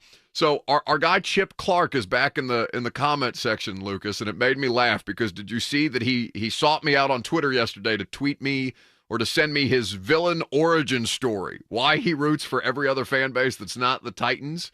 You didn't see this online yesterday? No, I did not. I don't see most of the things you see online because I don't spend 13 hours a day online the way you do. That's not true. That's quite literal, is it not? That is not true. What? What's not true? That you don't That get is not true that you don't that... see as much of this stuff as I do, given that I think by volume, no, Bert by volume sends the most things to the group text. Bert, I think is the most online creature of any of us. But I think you're right. I bet we just don't publicize your screen time the way that we do with mine. I get 3 to 4 hours, which is still too much. It is too much entirely. Chip Clark, who is one of our diehards around here for no other reason but besides he's a Jags fan that likes to troll the Titans fans. I assume I think he said he's based in Key West anyway. So he's been sending us "Here we go Steelers" in the chat all week long, and that's fine. If we've got Steelers fans in the chat, that's great. But he's a Jags fan that just likes rooting for the other team, and he spends his days in here fighting with Titans fans because that's what he likes to do. So he sent me a message last night on Twitter that I thought was pretty funny, but also brings up some of the best parts of sports. So this is courtesy of Chip Clark 909. I do have a very strong hate for the Titans. He tweeted me yesterday about 7 p.m. Ever since 1999, sitting with my father, seeing all 3 losses coming from that godforsaken team. He's talking about the Jags. All 3 losses from that godforsaken team.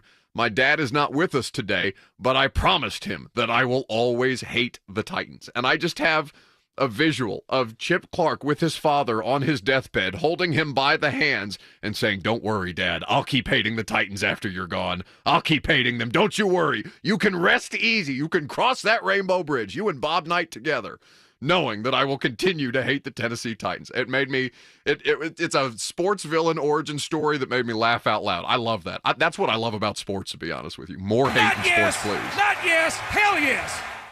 That's incredible. It's incredible.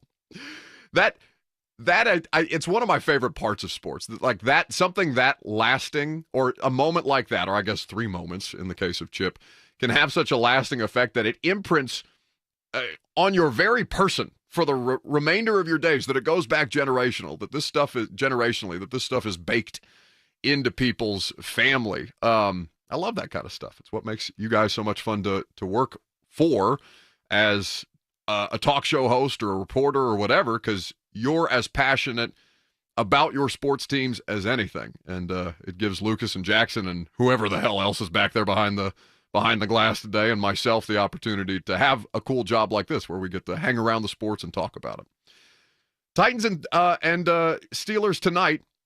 Big matchup for both of these teams. Who needs it worse? Titans feel like it's a little more house money, even though, the onus is now on Will Levis to go out and perform. I mean, the onus was on him last week. He did so came through with flying colors, to his credit, as did the rest of that team in route to the 28-23 win. Steelers struggling on offense, but as we've talked about with many other teams, whether it's the Browns, whether it's the Bengals, you don't want to be the team that lets the next team get right. The reason why I am optimistic about Will Levis in this offense is not just because of the promise that he showed, not just in the pre-draft process and in his college career, because it's, Lucas, I don't know if you experienced this as seeing as so many SEC players end up in the pros, but the idea of like players who were obviously highly drafted from their respective Power 5 schools reintroducing themselves like, oh, what do you mean they couldn't do this before? This is the whole reason that they're in the league. This is the talent that they have possessed the entire time. And when people act like Will Levis is throwing 4 touchdowns like he hasn't been a pro prospect for the better part of the last 3.5 years, it's always fun to see kind of people reintroduce themselves to players that way. But the reason why I feel good about this marriage, Will Levis won, but Tim Kelly too. I want you to hear from Greg Cosell. It's the only clip from the podcast that we're going to play for you guys today. You can go check out the full episode of The Install with Greg Cosell, the executive producer of NFL Films, who does this with us, for us, frankly, on a weekly basis. Greg broke down his favorite of the 4 touchdown passes that Will Levis threw. And it's the least, I guess, flashy of all of them, unless you're actually breaking down the play the way that Greg did. Here is Greg Cosell's analysis of the second quarter 16-yard strike that Levis hit DeAndre Hopkins with in the back of the end zone. This one, I called in the guys on my matchup team and said, I hope Tennessee keeps winning because this is a film piece for the matchup show. This was great design, okay? They started out in a 3-by-1 set, but then they shifted Spears late to an offset alignment to the trips side, making it what we call 4 strong. So there were 4 receivers counting Spears to the strong side, okay? So now they ran a really beautifully designed 4-man route concept. The defense was playing cover 4 lock, okay? It's a common coverage, and it's particularly common in the red zone. So just to walk through it, and as I said, hopefully people can then take a look at it. Burks, who was the outside receiver on the left of the formation, he released vertically. He takes the corner with him. Spears worked through the line of scrimmage to Burks' side, and he takes the linebacker with him. He expands the linebacker. So now you've got the corner and the linebacker to that side out of the mix.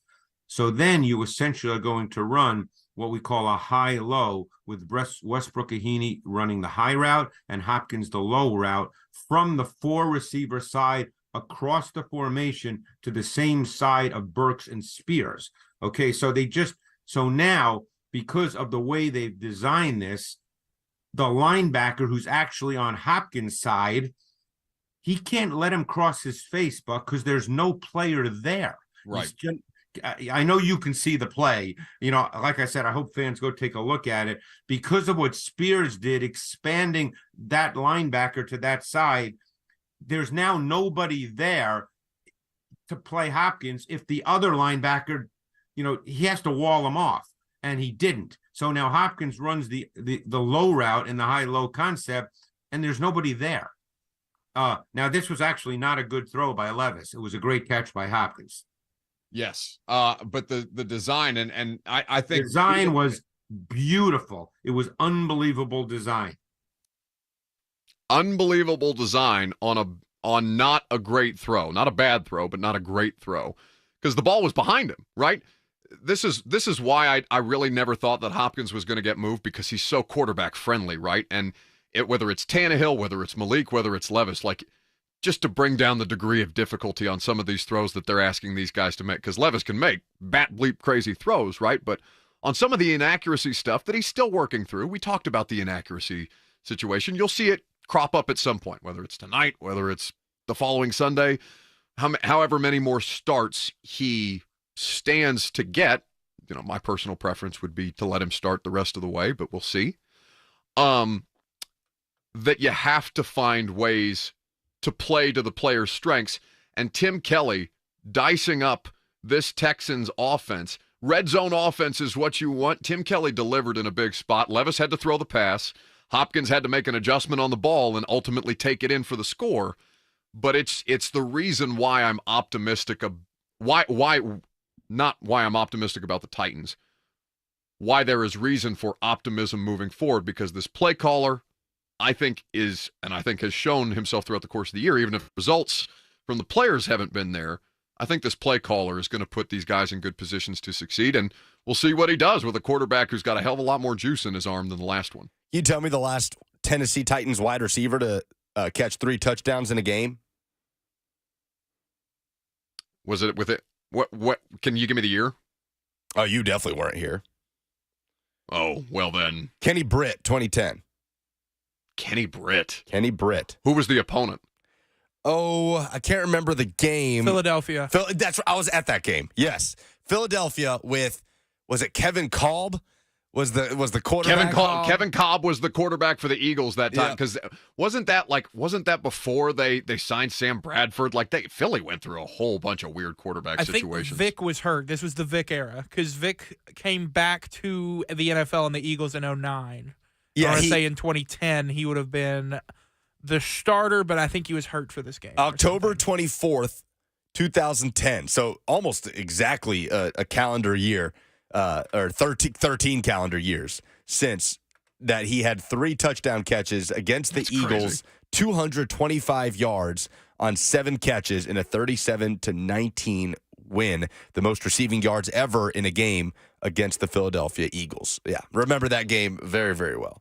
Trippin' Titans in the F&M Bank chat says, I figured that that the breakdown would be of the last touchdown to Nick Westbrook-Akina, who, by the way, Greg refuses to say Nick Westbrook-Akina. I don't know why he says Ahini. I've corrected him a million times. He just won't do it. But NWI, he assumed that the breakdown would be that because Trippin' Titan says that was the best throw. You're correct. That was the best throw that Will Levis made all day. But I think when you listen to Greg talk, it's not about just the individual performance of the athlete. It's about how the offense, the chess match, how you create these opportunities. Because there's not that many people that can make the kind of throw that Will Levis did on that 33-yard touchdown. I bet there's not 5 quarterbacks in football that can make that throw off their back foot the way that they did, where it travels 65 yards in the air for a 33-yard strike, the way that Will Levis did, to his credit. But it's not always just about the physical approach or the physical trait that the player has. How the play caller helped them put that into practice and execute it. That's what Greg is breaking down there. All right, we'll take some phone calls coming up next. 615-737-1045. Levis on the road for the first time. The Titans needing their first win on the road in 2023. What are your expectations for tonight against the Steelers? We'll talk about it coming up next.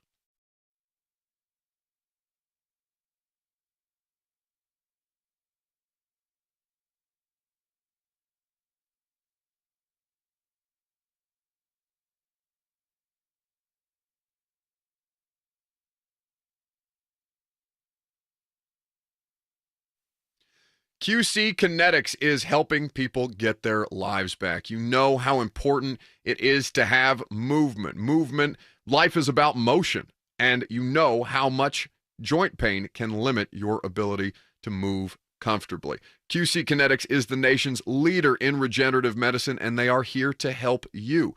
They are getting people their lives back, helping people enjoy this fall, all the different activities, whether it's Thanksgiving, family events, going to football games, things that just seem routine. Movement is pretty routine. Joint pain obviously bogs that down, and they are offering you at QC Kinetics lasting relief. They don't mask the pain with these treatments. They go to the very root of the problem using concentrated healing properties placed directly in your joint to restore and repair the damaged tissue. So call QC Kinetics for a free consultation. The nation's leader in regenerative medicine. 615-249-4024. That's 615-249-4024.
Welcome back to the show.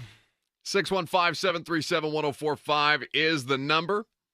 Lucas, who's on the phone line since you've got it in front of you? Let's go to Carl in Nashville. Been waiting patiently to talk about Derrick Henry on 104.5 The Zone. How about it? Good afternoon, Carl. Thanks for listening, bud.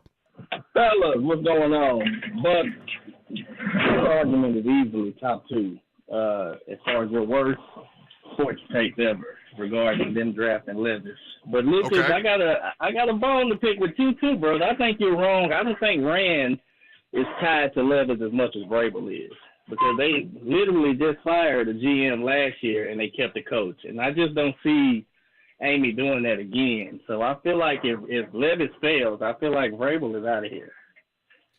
I appreciate. Well, Lucas, do you want to respond to that since he brought you up too?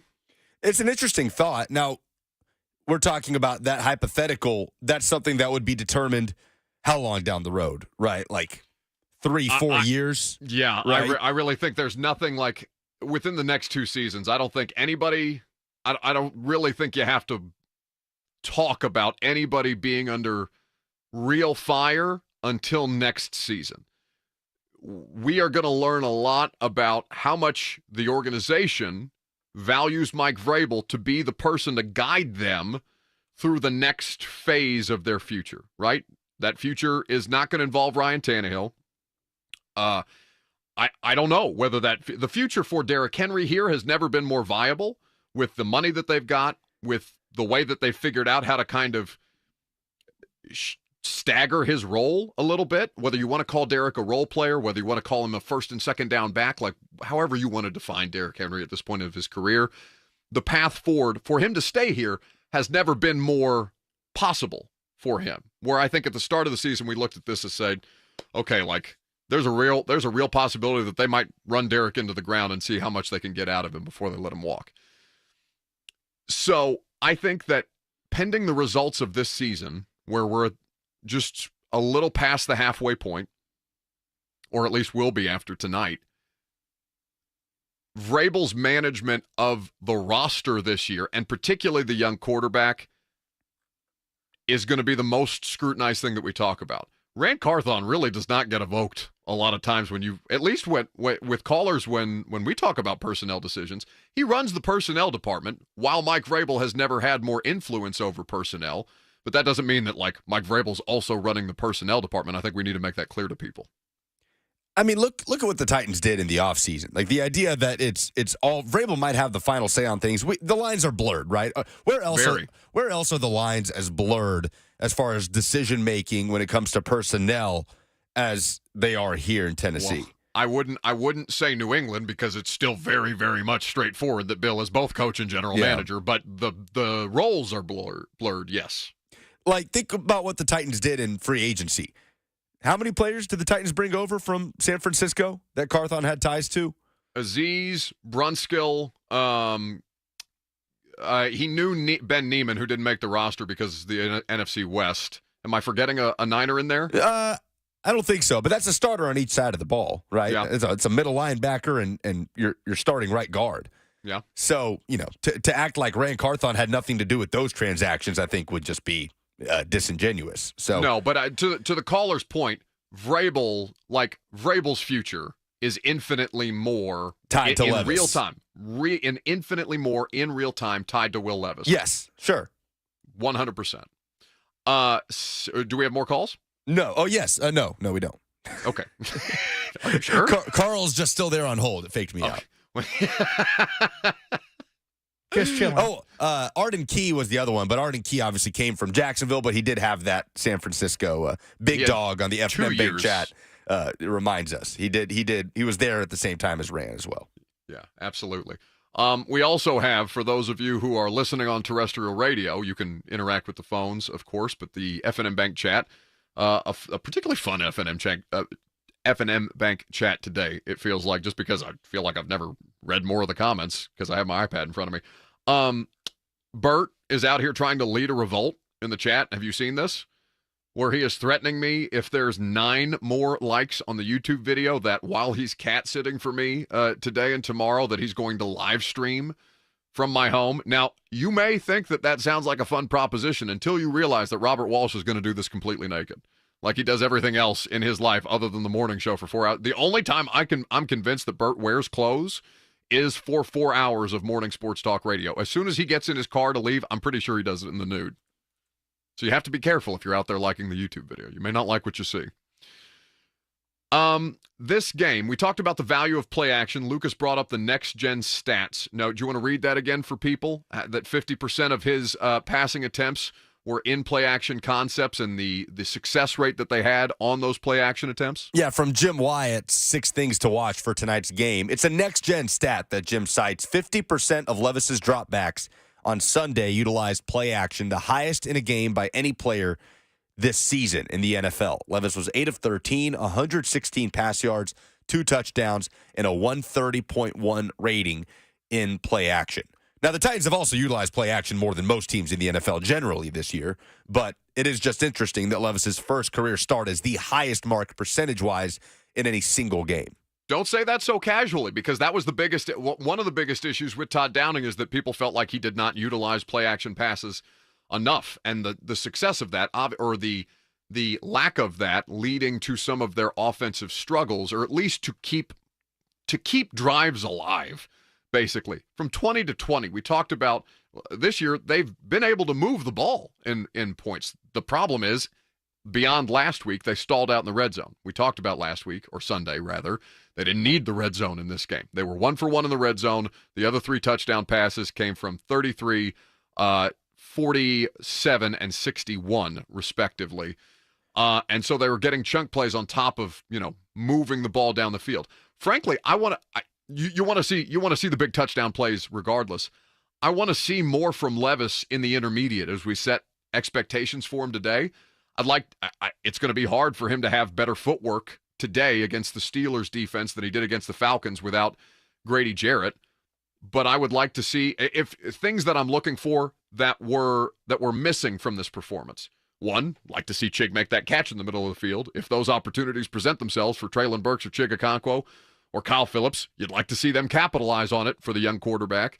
I'd also like to see Levis improve his footwork. I think that will lead to better accuracy in the intermediate game, in the short and intermediate game, because he has to be able to do these sustainable drives beyond just kind of, bombs away. And he can do that when he wants to. But you have to be able to operate efficiently and cleanly as well. And he's going to get a chance to do that tonight. Maybe he'll get a chance beyond Thursday Night Football to do that. We'll see what happens with Ryan Tannehill and ultimately what decision Mike Vrabel makes. There's no chance that they put Malik out there for a package tonight, is there? Against this front, man. In that environment, like it feels like a recipe for disaster, right? Because more often than not, the ball has ended up on the ground in that scenario. No, not more likely than not. There's one play of 5 plays that he's been in that he hasn't fumbled. And that was the 4-yard carry that everybody got pissed about the booing situation, everybody got pissed about the situation, not the booing situation. There was, back and forth about it. Yeah, the risk reward feels like it's not necessarily there for a Malik package. And when talking about ways that Malik Willis has been done a disservice, I just thought that was as negligent a job as the coaching staff could have done to put him back out there after the fumble, just for no other reason than to not have them take a jackhammer to his confidence while the entire stadium boos the circumstance, if not him. Although I'm sure some of you were booing him. For the Steelers, we know they're without Minkah Fitzpatrick tonight. We know that Kenny Pickett is in this game. The offense for Pittsburgh has struggled mightily in moments. Mike Golick Jr. brought up the idea of fourth quarter Kenny Pickett, and he has been a more efficient operator, whether that's quantifiable because he feels more pressure, whether that's because of the game situations that they've been in. But this has not been, by any standard of the imagination, a productive NFL offense this year. So really, if we're doing a keys to the game type of segment, what is critical for either team to win this game? You have to win the turnover battle. You cannot be making these mistakes. You cannot leave yourself open to these mistakes, because that's why I bring up the Malik Willis situation. That felt like such an unforced error, or such a thing that they brought upon themselves that could have been catastrophic had Desmond Ridder been, capable of capitalizing on that on the first drive of the day for the Falcons, 5 plays into the first drive for the Titans on the day.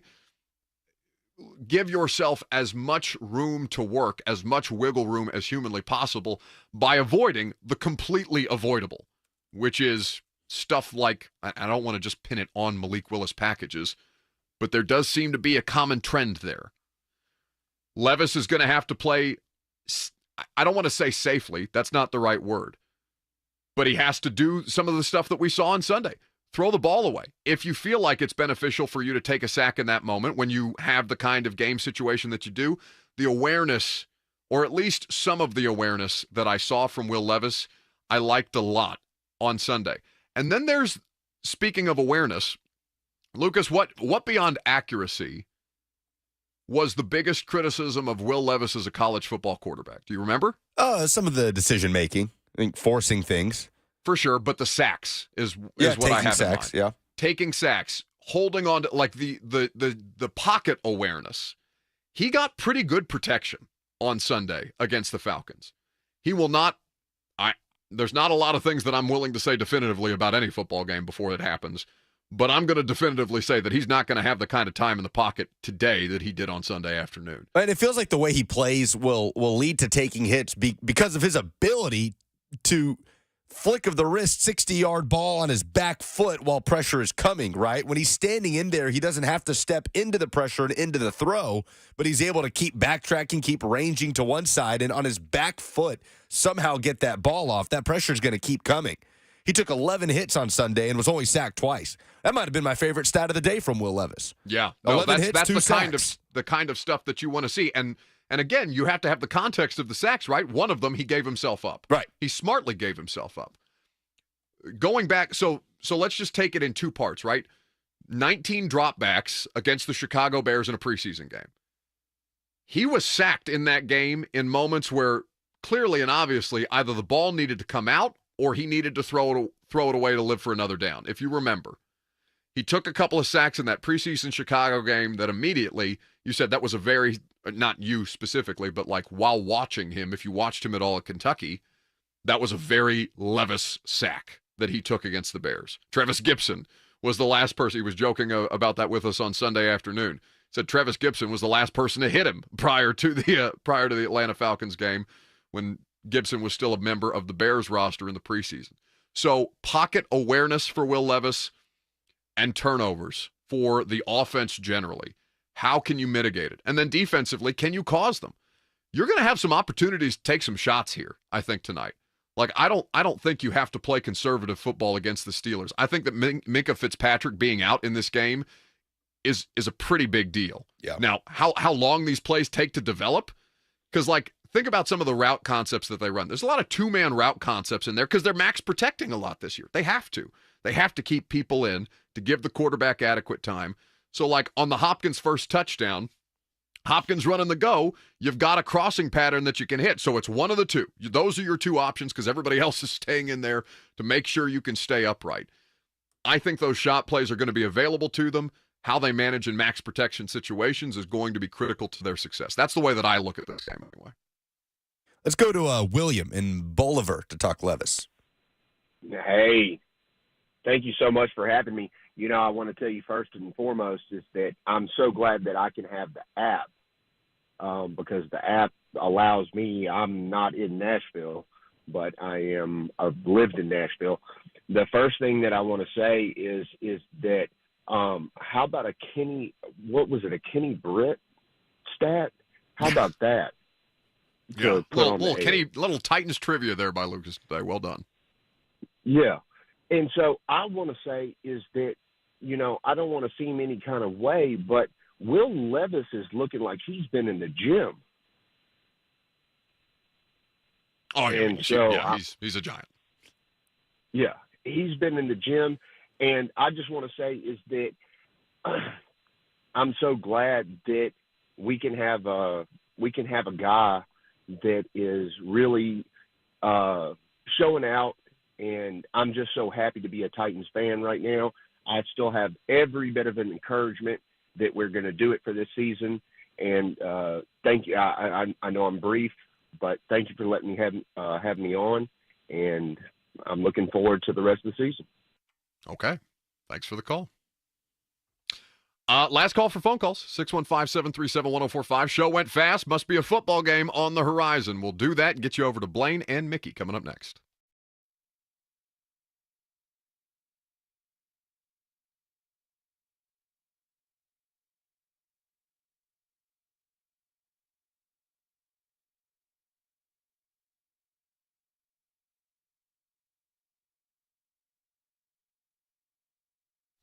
It's lunchtime back home. It's almost 2 p.m. here in Pittsburgh. But you know what's on my mind? It's what should be on your mind. That's Central Barbecue. They have the best competition-level Memphis-style barbecue around that they've brought here to Middle Tennessee.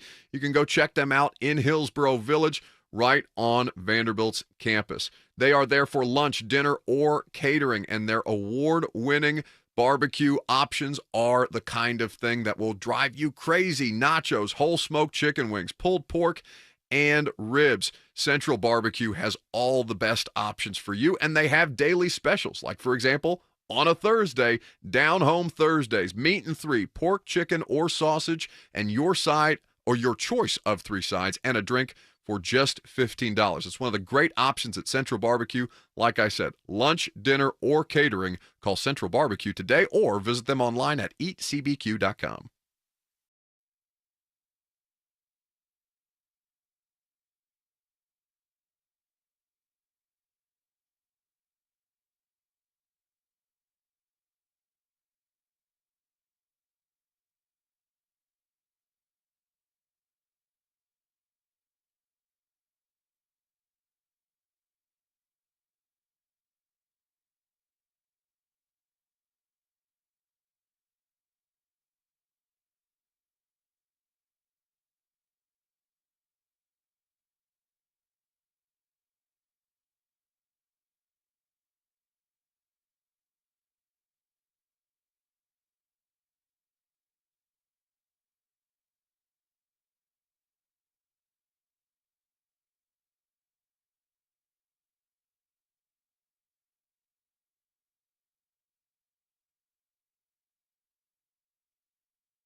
Welcome back to the show.